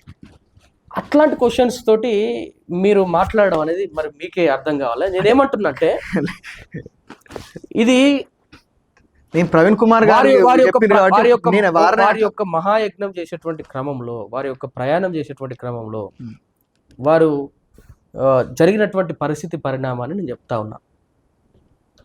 ఆనాడే బీఆర్ఎస్లోకి పోవచ్చు కదా. ఆయన ఒక వ్యక్తి అండి. ఫస్ట్ వ్యవస్థ కంటే ముందు ఆయన ఒక వ్యక్తి. ఆయనకు స్వేచ్ఛ ఉంది భారతదేశంలో. వ్యక్తి ఒక శక్తిగా మారిండు కదా. అది మీరు అభిమానిస్తే శక్తి అనుకుంటే మంచిదే. శక్తిగా మారిన ఆయన తీసుకున్నటువంటి నిర్ణయంలో నేనైతే చెప్తా ఉన్నా, ఆయన అమ్ముడు పోలేదు, అంతవరకు చెప్పగలుగుతా. ఇక మిగతా ఏదైనా క్వశ్చన్లు ఉంటే ఆయనే అడగండి. నేను చెప్పగలిగేది ఏంటంటే, నేను చెప్పగలిగేది బీఎస్పీ బీఆర్ఎస్ విషయంలో ఆయన వేరే సిద్ధాంతపరమైనటువంటి పార్టీలోకి పోలేదు. కొంతవరకు బహుజనుల యొక్క హక్కులను కొంతవరకు కాపాడుతున్నటువంటి పార్టీలకు వేయండు. ఒకవేళ వీళ్ళిద్దరు కలిసి రేపైనా కొత్త రిజల్ట్ తీసుకొస్తారు కావచ్చు అని నేను ఆశపడుతున్నాను. అంతవరకు చెప్పగలుగుతారు. రిజల్ట్ అంటే ఎన్నికల వ్యూహమే రిజల్ట్ కాదు. రేపు ప్రశ్నించేది, కొట్లాడేది అంతా కూడా ఉద్యమంలో భాగంగా ఇవన్నీ కూడా ఉంటాయి. ఒక ప్రశ్న మీ గురించి అడుగుతాను. మీరు పార్టీని బలోపేతం చేయడంలో, నిర్మాణంలో భాగంగా దాదాపు 48 నియోజకవర్గాల లోపల తీవ్ర స్థాయిలో మీ యొక్క పూర్తి సమయాన్ని కేటాయించి మీరు అక్కడ క్యాంపెయిన్ చేసినటువంటి పరిస్థితి. ఆ తర్వాత కరీంనగర్లో పార్లమెంటరీ నియోజకవర్గ ఇన్ఛార్జ్గా ఉండి అక్కడ ఉన్నటువంటి ఎమ్మెల్యేలందరినీ కూడా సమన్వయపరుస్తూ అక్కడ క్యాడర్ని బలోపేతం చేస్తూ ప్రతి ఒక్కరిని వేలి కలుస్తూ మీ సొంత డబ్బును ఖర్చు పెట్టుకొని మీరు చాలా పార్టీ కోసం కష్టపడేటువంటి నేపథ్యంలో ఖచ్చితంగా మీరు చేస్తున్నటువంటి 10 సంవత్సరాల పోరాటానికి ఒక పదవిని ఆశించడం అనేది అందులో ఎటువంటి తప్పు లేదు. పదవి ఉంటే మీకున్నటువంటి ఆలోచన విధానం ప్రకారం రాజకీయంగా ప్రజలకు ఇంకా మంచి చేయవలసినటువంటి ఆలోచన డెఫినెట్గా ఉంటుంది, ఓకే. కానీ ఈరోజు మీకు ఆన్ ద స్పాట్లో టికెట్ ఇవ్వవలసినటువంటి ఒక అత్యవసర పరిస్థితి ఏర్పడ్డది. ఇచ్చే ఒక లక్ లెక్కొచ్చింది అది. ఆ సందర్భంలో మరి ఖచ్చితంగా మీరు గెలుస్తారు ఉన్నటువంటి నమ్మకం ఉన్నటువంటి ఒక కాన్స్టిట్యున్సీలా, మీకు బలం ఉన్నటువంటి కాన్స్టిట్యున్సీలా, మీ గ్రామానికి దగ్గరగా ఉన్నటువంటి మీకు నాయకత్వము మీకు క్యాడర్ ఉన్నటువంటి కాన్స్టిట్యున్సీలా అక్కడ ఎటువంటి బలమైనటువంటి నాయకత్వం లేకపోయినప్పటికీ కూడా ఆ చుట్టుపక్కల ప్రాంతాల్లో ఒకవేళ ఇచ్చేది ఉంటే డెఫినెట్గా గెలిచేటటువంటి లేకపోతే ప్రభావం చూపెట్టగలిగేటటువంటి పరిస్థితి ఉన్నప్పటికీ కూడా ఎక్కడ ఇచ్చిండు మరి ఆర్ఎస్ ప్రవీణ్ కుమార్ గారు? మీకు కేసీఆర్ గారి యొక్క కాన్స్టిట్యున్సీ గజ్వేల్ల మీకు ఒక పార్టీ టికెట్ అనేది ఇవ్వడం జరిగింది. కేసీఆర్ ఈ రోజు చిన్న పిల్లవాడిని వెళ్ళి అడుగుదాం, గజ్వేల పోటీ చేస్తే ఎవరు గెలుస్తారు? కేసీఆర్ గెలుస్తాడా, ఇంకెవరైనా గెలుస్తాడా? కేసీఆర్ బతుకున్నంత వరకు రాజకీయ సామాజిక పరిస్థితులను దృష్టిలో పెట్టుకుని అడుగుతాం సార్, దృష్టిలో పెట్టుకుని అడుగుతాం. నేను ఆ స్టేట్మెంట్ కాదు, అది నమ్మలేకపోయినా నిజము, ప్రభావం చూపెట్టగలగడం కాదు. ప్రజాస్వామ్యంలో సార్ పార్టీ కోసం కష్టపడ్డటువంటి వ్యక్తులు ఎన్టీ రామారావు ఓడిపోయాడు, ఎవరు శాశ్వతంగా సార్ అధికారం లేని. ఇదే కేసీఆర్ ఇంకో కాన్స్టిట్యూన్సీ పోతే ఓడిపోయినాడు. గజ్వేల్ అనేది పట్టరాశియలేదు ఆయనకు. ఇంకో గజ్వేల్ అనేది సామంత రాజ్యం కాదు, కేసీఆర్ గారికి సామంత రాజ్యం కాదు. అది ఏ ఒక్కటి రాజకీయంగా ఒక ప్రజాస్వామ్య వ్యవస్థలో ప్రజలు నిర్ణయిస్తారు. మరి ఎందుకు చీటల రాజేందర్ గారు గజ్వేల్లో పోటీ చేసినారు? రేవంత్ రెడ్డి ఎందుకు పోయి కామారెడ్డిలో పోటీ చేసినాడు? ఒక రాష్ట్ర నాయకత్వం అంతకు ముందు కేసీఆర్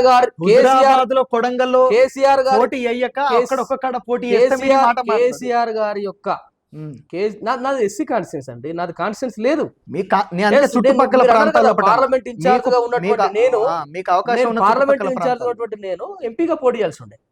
నా యొక్క లక్ష్యం ఎంపీగా పోటీ చేయాల్సింది.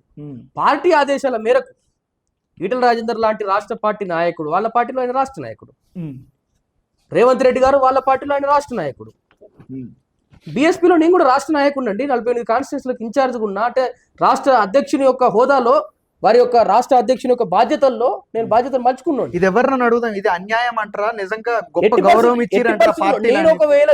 నేను వేరే దగ్గర ఎమ్మెల్యే టికెట్ అడిగి ఉంటే సర్దుబాటులో భాగంగా నువ్వు పోయి ఇక్కడ పోటీ చేయపో అని చెప్తే కనుక అన్యాయం చేసినట్టు అవుతుంది కావచ్చు, మీ యొక్క లెక్కల ప్రకారం,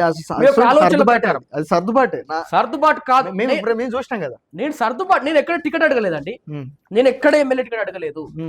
పార్టీ నాయకత్వం మొత్తానికి తెలుసు, నేను ఎక్కడ ఎమ్మెల్యే టికెట్ అడగలే. నేను పార్లమెంట్ ఇన్ఛార్జ్గా మీరు అన్నట్టు 7 పార్లమెంటుకు లేని పార్టీలో లేనటువంటి వాళ్ళని కూడా తీసుకొచ్చుకున్నా. వేములాడ అభ్యర్థిని నేనే తీసుకొచ్చుకున్నా, సిరిసిల్ల అభ్యర్థిని నేనే సెటరేట్ చేసిన, ఉస్నాబాద్ అభ్యర్థిని నేనే ప్రపోజ్ చేసిన, హుజరాబాద్ అభ్యర్థి నేనే ప్రపోజ్ చేసిన. కానీ ఫస్ట్ లిస్ట్ లో ఉస్నాబాద్, మానకొండూరు, చొప్పదండి మాత్రం రాష్ట్ర కమిటీ మొత్తం నిర్ణయం మేరకు జరిగింది. అది ఫస్ట్ లిస్ట్ లోనే వచ్చింది. మిగతాది సర్దుబాటు, అంటే ఎవరైతే క్యాండిడేట్ లోపం ఉందో అక్కడ నేను ప్రపోజ్ చేసుకొని పట్టుకొని వచ్చి వాళ్ళని వెల్కమ్ చెప్పి పార్టీలకు తీసుకొచ్చి జైన్ చేపించి సీట్లను పెట్టినాం. ఎందుకంటే నా యొక్క వ్యూహం అంతా కూడా నా పార్లమెంట్లో పార్టీని బలపరచాలి. నేను నా పని నేను చేస్తా ఉన్నా. పార్టీ ఏ బాధ్యత చెప్తే ఆ బాధ్యత చేసిన. నేను ఎమ్మెల్యేగా పోటీ చేయడం కూడా కేవలం బాధ్యత అనుకున్నా తప్ప నేను గెలిచడానికి పోటీ చేస్తున్నాను నేను అనుకో. మేము నామమాత్రంగా అక్కడ అవకాశం లేక సర్దుబాటు చేసేటటువంటి సందర్భంలో ఆ ప్రయత్నంలో భాగంగా మీరు అడగకుండా మీకు కొంతమంది పోటీ చేసినటువంటి ఇలా జాతీయ నాయకత్వంలో, జాతీయ రాజకీయాల్లో ప్రభుత్వంలో ఉన్నటువంటి పార్టీకి సంబంధించినటువంటి వాళ్ళు కూడా కొంతమంది పోటీ చేసినటువంటి అసెంబ్లీలకు మించినటువంటి ఓట్లు నాకు వచ్చినవి. కొంతమంది బీజేపీ ఎమ్మెల్యేలు ఇలా 8 మంది వాళ్ళు గెలిచినారు కదా, వాళ్లకు దాటినటువంటి ఓట్లు కూడా నాకు వచ్చినవి. వాళ్ళ పార్టీ నుంచి పోటీ చేసిన వాళ్ళు దాటిన ఓట్లు వచ్చినవి. నా ప్రయత్నాన్ని ఎక్కడ నేను సాదాసిద్ధంగా చేయలే, నేను పూర్తి స్థాయిగా నిమగ్నమై చేసిన, నా బాధ్యతగా నేను భావించిన తప్ప నాకు ఎక్కడ కూడా నొప్పి లేదండి. నాకు ఎందుకు లేదంటే నాది ఎస్సీ కాన్స్టిట్యున్సీ మానకొండూరు. సో నేను ఎక్కడ ఎమ్మెల్యే టికెట్ అడగలేదు. మహనీయుల సిద్ధాంత పార్టీని ఎస్టాబ్లిష్ చేయాలనుకున్న తెలంగాణలో ఎస్టాబ్లిష్ చేసేటువంటి క్రమంలో నా ఇల్లును, నా వార్డును వదిలిపెట్టి తిరిగిన 48 కాన్స్టిట్యున్సీలను నేను బాధ్యత తీసుకున్న పార్టీ రాష్ట్ర నాయకత్వం నాకు ఇచ్చినది. అదే అఫీషియల్ స్పోక్ పర్సన్గా నేను వివిధ ఉద్యమాల్లో పార్టిసిపేట్ అయినా. ఇదే ప్రవీణ్ కుమార్ గారు పోటీ చేసేటువంటి దగ్గర కూడా 6 నెలల ముందు పోయి నిర్మాణం చేసిన. నాదంతా కూడా బాధ్యతాయుతంగా పని చేసుకుంటూ పోయిన తప్ప అదే నేను రాజకీయంగా ఆలోచిస్తే అయ్యా ఇదంతా నాతో కాదు, నేను ఒక కాన్స్టిట్యున్సీ సెలెక్ట్ చేసుకుంటున్నా, ఇన్ఛార్జ్గా నాకు ఇవ్వండి, ఇక్కడ నేను పని చేసుకుంటా అని పనిచేసి పైసలు ఖర్చు పెట్టుకొని అక్కడ టికెట్ ఇవ్వకుండా సర్దుబాటులో భాగంగా వేరే కార్డు ఇస్తే మీరు అన్నట్టుగా ఉంటుంది తప్ప వేరే కాదు. నాకు ఒక బాధ్యతగా ఇచ్చిండ్రు, నేను ఆ బాధ్యతగా నిస్వార్థంగా ప్రయత్నం చేసిన. 3 కోట్లు కేసీఆర్ ఇస్తాన్న కూడా నాకు వద్దుబాయ్ అని చెప్పి నిస్వార్థంగా ప్రయత్నం చేసిన. నాకు రావాల్సినటువంటి ఓట్లను నేను సాధించుకున్నాను. ఆర్ఎస్ ప్రవీణ్ కుమార్ తీసుకున్నప్పుడు మీరు తీసుకోవడానికి ఎందుకు, ఎక్కడ తీసుకున్నారు, ఎవరు తీసుకున్నారు? అవకాశం అనేది కోట్లు కాదు, ఏంటి అవకాశం సార్. ఏం అవకాశం? ఆర్ఎస్ ప్రవీణ్ కుమార్ గారు కేసీఆర్ గారు ఇచ్చినటువంటి అవకాశం తీసుకున్నారు. అదే అవకాశం అవకాశం ఆయన లాభపడ్డాడు. ఏం అవకాశం తీసుకున్నారు? తప్పు స్టేట్మెంట్. అవకాశం సార్, ఏ అవకాశాలు ఎవరికి పార్టీలో రాలేదు? అవకాశం అంటానా నేను. ఎక్కడ పార్టీలో అవకాశం వచ్చింది ఏ అవకాశము? అని ఆయన ఏ పార్టీలకు ఆహ్వానించిండు. ఏ పార్టీలో? నేను పార్టీలకు వస్తా అంటే కేసీఆర్ గారు ఆహ్వానించిండు. ఆయన అవకాశం టికెట్ తీసుకున్నాడు. ఇచ్చినట్టు కదా. ఉమ్. నాగర్ కర్నూలు ఎంపీ టికెట్ ఇచ్చారు. ఇప్పుడు ఇప్పుడు బిఎస్పీ పార్టీలు ఉన్నారా, జక్కన్ సంజయ్ గారు ఏ పార్టీలు ఉన్నారు? నేను సామాజిక ఉద్యమాలలో ఉన్నా, మళ్ళా బీసీ ఉద్యమాలలో ఉన్నా. మళ్ళా ఉద్యమాలే గొప్ప, ఇక అవి చేస్తేనే బెటర్ అని చెప్పి అని అనుకున్నారా? లేదు, రాజకీయాలు వదిలేసినట్టేనా? నా యొక్క ప్రయత్నంలో ఉమ్. నేను నా ప్రయాణం మొదలుపెట్టిన నాడు ఉమ్. బీసీలకు సంబంధించినటువంటి ఘోషను చూసి నేను బయటకు వచ్చిన. ఎందుకంటే మా తాతయ్య ఫ్రీడమ్ ఫైటర్, వారి యొక్క స్ఫూర్తిని అందుకొని నేను ముందుకు వచ్చిన. ఎవరు తయారు చేస్తే రాలే, నేను సొంతగా మా తాత స్ఫూర్తితో వచ్చిన. నా ప్రయాణంలో భాగంగా 8 ఏళ్ళకెళ్ళి నిర్విరామంగా ఢిల్లీ స్థాయిలో కానీ రాష్ట్ర స్థాయిలో కానీ వివిధ జిల్లాలలో బీసీ యొక్క ఉద్యమాన్ని నిర్మాణం చేయడం కానీ పోరాటంలో చేయడం కానీ నేను నిర్విరామంగా పోరాటం చేస్తున్నా. నేను బీఎస్పీలో జాయిన్ అయింది కూడా బీసీలకు 70 అసెంబ్లీ సీట్లు ఇస్తున్నాం, బీసీల వాటాను ఇస్తున్నాం. కాంశీరామ్ గారు ఈ విధంగా పనిచేసినారు, బీఎస్పీ పార్టీ ఈ విధంగా పనిచేసింది. రాష్ట్ర నాయకత్వం, ఇప్పుడు ఉన్నటువంటి రాష్ట్ర నాయకత్వం కూడా 70 సీట్లను బీసీలకు ఇస్తా అన్నప్పుడు 100% ఇది రాజ్యాధికారం అంతిమ లక్ష్యం అన్నప్పుడు ఈ 70 సీట్లు ఖచ్చితంగా మేము సాధించుకోవాలి, ఈ పార్టీ ఇస్తా అన్నప్పుడు అనేటువంటి స్లోగన్ మీద మాత్రమే బీఎస్పీలో జాయిన్ అయిన క్రమంలో నిస్వార్థంగా పనిచేసిన, నిర్విరామంగా పనిచేసిన. జరిగినటువంటి సజీవ సాక్ష్యాలు మీరు అడిగితే రాష్ట్ర నాయకత్వం, కేంద్ర నాయకత్వం విషయంలో చెప్తా ఉన్నా. ఏదేమైనప్పటికీ నేను మళ్ళీ నా జాతి యొక్క ప్రయోజనాలు ముఖ్యం కాబట్టి, గొంతు లేనటువంటి నా సమాజానికి గొంతుగా ఉండాలనుకుంటున్నాను. నేను రాజకీయ పదవులో ఇంకో పదవులో నాకు కుర్చీలు అక్కర్లేదు. కుర్చీలు కాంశీరామ్ గారు కుర్చీ కోరుకోలేదు. రాజ్యాధికారం అంతిమ లక్ష్యం అంటున్నావు, మళ్ళీ కుర్చీ అక్కర్లేదు అంటున్నావు అనొచ్చు. కాంశీరామ్ గారు కుర్చీ కోరుకోలేదు, ఉద్యమాన్ని తయారు చేశారు. నేను కూడా ఒక ఉద్యమాన్ని తయారు చేయాలనుకుంటున్నా. రేపు భవిష్యత్తులో ఓబీసీల యొక్క సత్తాను, ఈ దేశానికి బ్యాక్ బోన్ ఆఫ్ ద కంట్రీగా ఉన్నటువంటి బ్యాక్వర్డ్ క్లాసెస్ను రాజ్యంలోకి తీసుకురావాలనుకుంటున్నా. అసెంబ్లీ మెట్లెక్కనటువంటి కులాలను అసెంబ్లీకి చూపెట్టేటువంటి నాయకత్వాన్ని, తీసుకుపోయేటువంటి నాయకత్వాన్ని తయారు చేయాలనుకుంటున్నా. అదొక మహాయజ్ఞం, దానిలోనే నిమగ్నం అయితే దానికోసమే పనిచేస్తాను. ఇప్పటిదాకా రాజకీయ పదవులు నాకున్నటువంటి స్ట్రాటజీలు నాకున్నటువంటి స్ట్రాటజీలు మీ యొక్క కార్యాచరణ స్వరూపం ఎట్లా ఉండబోతుంది? బీఎస్పీలో పనిచేసింది కూడా, బీఎస్పీలో చేరింది కూడా కేవలం 70 ఎమ్మెల్యేల విషయంలో మాత్రమే. రాష్ట్ర నాయకత్వము, రాష్ట్ర అధ్యక్షుడు వచ్చినటువంటి ప్రవీణ్ కుమార్ గారి యొక్క ప్రొఫైల్ చూసినా, వారి కెరియర్ చూసినా, 26 ఏళ్ళ నిస్వార్థ ప్రయాణం చూసినా, తర్వాత వారు ఇచ్చినటువంటి స్టేట్మెంట్ ఏదైతే ఉందో 70 అసెంబ్లీ టికెట్లు అనే దాని మీద వారి పిలుపు మేరకే జాయిన్ అయిన తప్ప నేను స్వతహా జాయిన్ కాలేదు. ప్రయాణం చూసి వారి పిలుపు మేరకు నేను పార్టీలో జాయిన్ అయినా. వారి పిలుపు, వారు ఇచ్చినటువంటి అవకాశాలను నిస్వార్థంగా పనిచేసిన. జరిగినటువంటి సందర్భాలన్నీ కూడా మీకు తెలుసు. అవకాశం వచ్చిన కాడ నేను కూడా పోటీ చేసిన. ఆ పోటీ చేసింది కూడా నేను ఒక బాధ్యతగానే అనుకున్నా తప్ప నన్ను ఏదో ఇబ్బంది పెడుతున్నాను అనుకోలేదు. కాబట్టి నేను ఎక్కడ చేసినా కూడా నాకు క్లియర్ స్టాండ్ ఉంది. కాకపోతే నా యొక్క అంతిమ లక్ష్యం ఈ యొక్క బీసీలకు కోసం కొట్లాడడం, బహుజన రాజ్యాన్ని సాధించడం. కాబట్టి నా ఎజెండా నాకుంది. దాని ప్రకారంగా నేను మా యొక్క కార్యవర్గం, నా అనుచర వర్గం, నా సహచర వర్గం, నా మిత్ర వర్గంతో నేను ముందుకు కదులుతా ఉన్నా. ప్రస్తుతం కూడా 42% రిజర్వేషన్లు ఇస్తా అని చెప్పినటువంటి కామారెడ్డి డిక్లరేషన్ ఏదైతే కాంగ్రెస్ పార్టీది ఉందో, ఎన్నికల మేనిఫెస్టో, అది అమలు చేయాలని చెప్పేసి కూడా పోరాటం చేస్తూ ఉన్నాం. గత వారం 10 రోజుల నుంచి కూడా అన్ని జిల్లాలు తిరుగుతూ ఉన్నాం. ఇందిరా పార్క్ ధర్నా కూడా పార్టిసిపేషన్ చేసినాం. మిగతా కార్యక్రమాలలో కూడా అన్నిట్లలో మేము లీడ్ తీసుకునే కాడ మేము తీసుకుంటున్నాం. ఒకవేళ వేరే బీసీ సంఘాలకు సంబంధించినటువంటి నాయకులు చేస్తే వారితో కూడా కలిసి ప్రయాణం చేస్తూ ఉన్నాం. మా యొక్క అంతిమ లక్ష్యం మాకుంది కాబట్టి మేము ఆ ఎజెండాతో పోదాల్చుకుంటాం. ఇంకొక విషయం సార్, సరే ఇప్పటిదాకా జరిగినాయి చాలా, రాజకీయంగా మన యొక్క చర్చ చాలా దారుణమైనటువంటి స్థాయికి పోయింది. సరే, మీరు 10 సంవత్సరాలు బీసీ పోరాటంలో, బీసీ యొక్క రాజకీయ సాధికారత నేపథ్యంలో పోరాటం చేశారు. తర్వాత రాజకీయంగా ప్రయత్నం చేశారు. దాని ఆ బహుజనవాదం కాస్త ఇప్పుడు పొంగ బాయిలపడ్డా అనుకుందాం. సరే, ఇప్పుడు ముంగట ఇంకా ఈ భవిష్యత్ కార్యాచరణ ఎలా ఉండబోతా ఉంది? బీసీ వాదాన్ని బలపరచడానికి, బీసీల కులగణన జరగడానికి, రాజకీయంగా, ఆర్థికంగా, సామాజికంగా బీసీలకు న్యాయం జరగడానికి ఎట్లాంటి పోరాటాలు చేయబోతున్నారు? అందులో మీరు ఎటువంటి పాత్ర పోషించబోతా ఉన్నారు? అంటే బీసీలను ఆర్గనైజ్ చేయాలి. ఫస్ట్ బీసీలను అంతా కూడా ఒక తాటి మీదకి తీసుకొచ్చేటువంటి ప్రయత్నం చేస్తూ ఉన్నాం. దానిలో భాగంగా all India OBC youth federation అటువంటి దాన్ని చాలామంది ప్రొఫెసర్స్, మేధావుల యొక్క ఆలోచన మేరకు సహకారంతో ఈ దేశ స్థాయి, జాతీయ స్థాయి ఒక ఉద్యమాన్ని నిర్మాణం చేయబోతూ ఉన్నాం. ప్రతి గ్రామంలో కూడా బీసీ యువకులను తప్పుదారి పట్టకుండా వారిని కాపాడుకుంటూ వారికి జాతి ప్రయోజనాల గురించి ఆ, అవగతం చేపిస్తూ అందరినీ కూడా రేపు వచ్చేటువంటి యువకులందరినీ కూడా బీసీ ఉద్యమంలో భాగస్వామ్యం చేయడం కోసం ఒక ఆర్గనైజేషన్ ఎస్టాబ్లిష్ చేస్తున్నాం. All India OBC youth federation ద్వారా అనేకమైనటువంటి ఉద్యమాలు ఉంటాయి, అనేక అంశాలు ఉన్నాయి బీసీలకు సంబంధించినవి. అదేవిధంగా చాలా సందర్భాల్లో బీసీలకు బాసటగా నిలవాల్సినటువంటి సందర్భాలు ఉన్నాయి. ఎట్లా అంటే ఫర్ ఎగ్జాంపుల్ చట్టాలు ఏ విధంగా పనిచేస్తున్నాయి. దిశ చట్టం ఒక సామాజిక వర్గానికి ఒకలాగా, బీసీల విషయంలో ఒకలాగా పనిచేస్తుంది. నిరుద్యోగుల విషయానికి వస్తే ఈడబ్ల్యూఎస్ రిజర్వేషన్ తోటి ఓపెన్ కేటగిరీలో వాళ్ళు కొట్టుకుపోతారు. బీసీలకు సంబంధించినటువంటి రిజర్వేషన్ ఇవ్వాలంటే సుప్రీంకోర్టు కేసులు అడ్డం వస్తాయి. స్థానిక సంస్థల్లో గ్రామాల్లో 90% మంది వాళ్ళని ఏరడానికి ఓపెన్ కేటగిరీలో పెడితే ఓపెన్ కేటగిరీలో డబ్బు ఉన్నోడే అక్కడ సర్పంచ్ ఎంపీటీస్ అవుతాడు, కానీ బీసీలకు సంబంధించినటువంటి కోటా దొంగలించబడుతుంది. రాష్ట్ర కేంద్ర బడ్జెట్లో బీసీల వాటా శూన్యం. కోట్ల రూపాయలను దోసుకోవడంలో భాగంగా వివిధ ప్రాజెక్టులకు ఇస్తారు, కానీ బీసీల సంక్షేమం కొరకు నిధులు వేయడానికి మాత్రం వాళ్ళకు మనసు రాదు. ఇలా కేంద్రంలో కనీసం మంత్రిత్వ శాఖ లేని పరిస్థితి బీసీలకు సంబంధించి. కేంద్ర స్థాయి జాతీయ బీసీ కమిషన్కు చట్టబద్ధత లేనటువంటి పరిస్థితి కోసం కొట్లాడితే మొన్న చట్టబద్ధత చేసినారు, అక్కడ కమిషన్ మెంబర్లే ఉండరు. రాష్ట్ర స్థాయి బీసీ కమిషన్లో కమిషన్ మెంబర్లు ఉండరు. ఇలా అనేక అంశాలు పెండింగ్లో.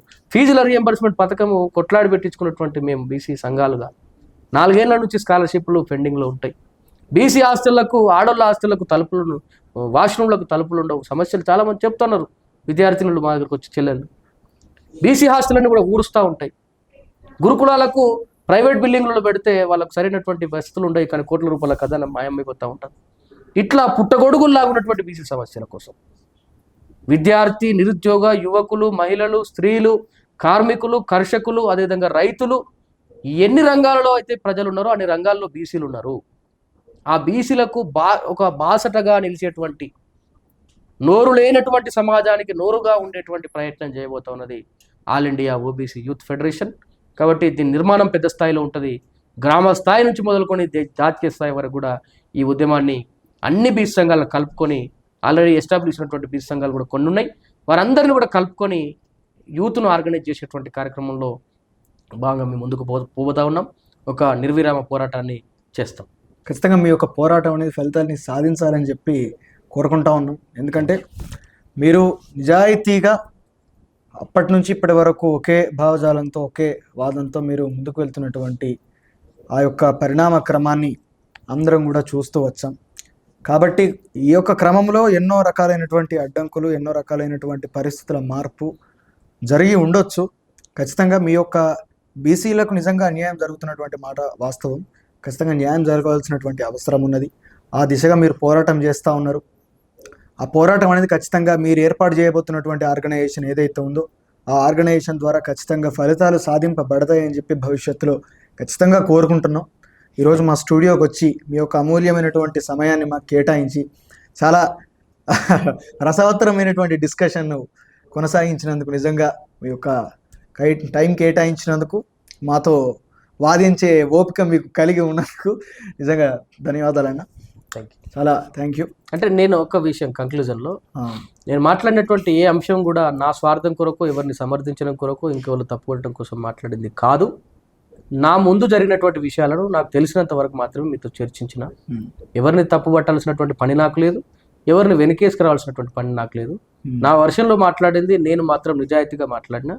అవి మీకు ఏ విధంగా అర్థమైనాయి, మీరు కానీ సమాజంలో ఉన్నటువంటి కొంతమంది కానీ ఎవరినైనా తప్పు పట్టదలుచుకుంటే జరిగినటువంటి సాక్షిగా నేను మాట్లాడుతా ఉన్నా తప్ప ఈ కాంట్రవర్షియల్ విషయం కోసం అయితే కాదు. కాబట్టి ఆ జరిగినటువంటి చర్చ విషయంలో నేను కూడా సంతృప్తికరంగా ఉన్నా, సంతోషంగా ఉన్నా. వేదికను కల్పించినందుకు మీకు ధన్యవాదాలు. అదే విధంగా రానున్నటువంటి బీసీ ఉద్యమానికి కూడా మీ యొక్క ప్లాట్ఫామ్, మీ యొక్క మీడియా వ్యవస్థ సహకరించాలని కోరుతా ఉన్నా. ఎందుకంటే మేము ప్రతిక్షణం ప్రజాపక్షం, ప్రజల పక్షం డెఫినెట్గా ఉంటాం. ఏనా న్యూస్ అప్డేట్స్ ప్రతిక్షణం ప్రజాపక్షం మేము ప్రతి న్యూస్లో చెప్తూ ఉంటాం. డెఫినెట్గా మీరు ప్రజా ఉద్యమం చేస్తూ ఉన్నారు, దాన్ని తప్పకుండా మేము సపోర్ట్ చేస్తాం. ఇంకొక విషయం ఏమిటంటే మీరు అంటా ఉన్నారు, మీరు ఇంతకుముందు అన్నటువంటి మాట, మేము ఎవరిని వ్యతిరేకించట్లేదు, ఎవరిని సపోర్ట్ చేయట్లేదు అంటున్నారు. మేము కూడా అంతే. మీడియా కూడా ఏమిటంటే ఏదైనా కూలంకుషంగానే దాన్ని చూస్తుంది. చంద్రునికి ఒక్క నూలు పోగును లెక్క పెడుతుంది. మనిషి తలకాయకు ఉన్నటువంటి ప్రతి నూలు పోగును లేకపోయినప్పటికి కూడా ఏవైనా ఉన్నాయని చెప్పి లెక్క పెడుతుంది. అట్లా లెక్క పెట్టే ప్రయత్నం మాత్రమే చేసాం తప్పించి ఇంకా ఏ రకమైనటువంటి కాంట్రవర్షియల్ డిస్కషన్ అనేది చేయాలన్నటువంటి ఉద్దేశం మాకు లేదు. చాలా సీరియస్గా మేము కూడా ఇక్కడ విమర్శ కాదు, సమర్థన కాదు, ప్రజల యొక్క ప్రయోజనాలు నెరవేరాలి, ప్రజల యొక్క నమ్మకాలు విఫలం కావద్దన్నటువంటి ఉద్దేశం మాత్రమే. ఇది కేవలం నవ్వుకోవడానికో లేకపోతే ఇంకొకరి రాజకీయ లబ్ధి కోసమో లేకపోతే వారి యొక్క పతనం కోసమో ఏర్పాటు చేయబడినటువంటి ప్లాట్ఫామ్ కాదు. ఇది కేవలం ఆవేదన నుంచి వచ్చినటువంటి ఆర్తనాదము, గద్దరబాడిన పాటల కన్నీరు ఉంటుంది, నవ్వు ఉంటుంది. ఇక్కడ కూడా అట్లాంటిదే, ఇక్కడ కన్నీళ్ళు ఉంటాయి, నవ్వు ఉంటుంది, పరిష్కార మార్గం కూడా ఉండాలన్నటువంటి ఆలోచన ఉంటుంది తప్పించి అంతకు మించిన మిమ్మల్ని ఏదో ఇబ్బందులకు గురి చేయాలన్నటువంటి ఉద్దేశం మాకు ఎట్టి పరిస్థితుల్లో కూడా లేదు. థ్యాంక్ యూ అన్న మరొకసారి. ఇది ఈనాటి ముఖాముఖి. ఇలాంటి వీడియోస్ కోసం లైక్ చేయండి, షేర్ చేయండి, సబ్స్క్రైబ్ చేయండి. Stay tune to NRS updates. ప్రతి క్షణం ప్రజాపక్షం. Thank you.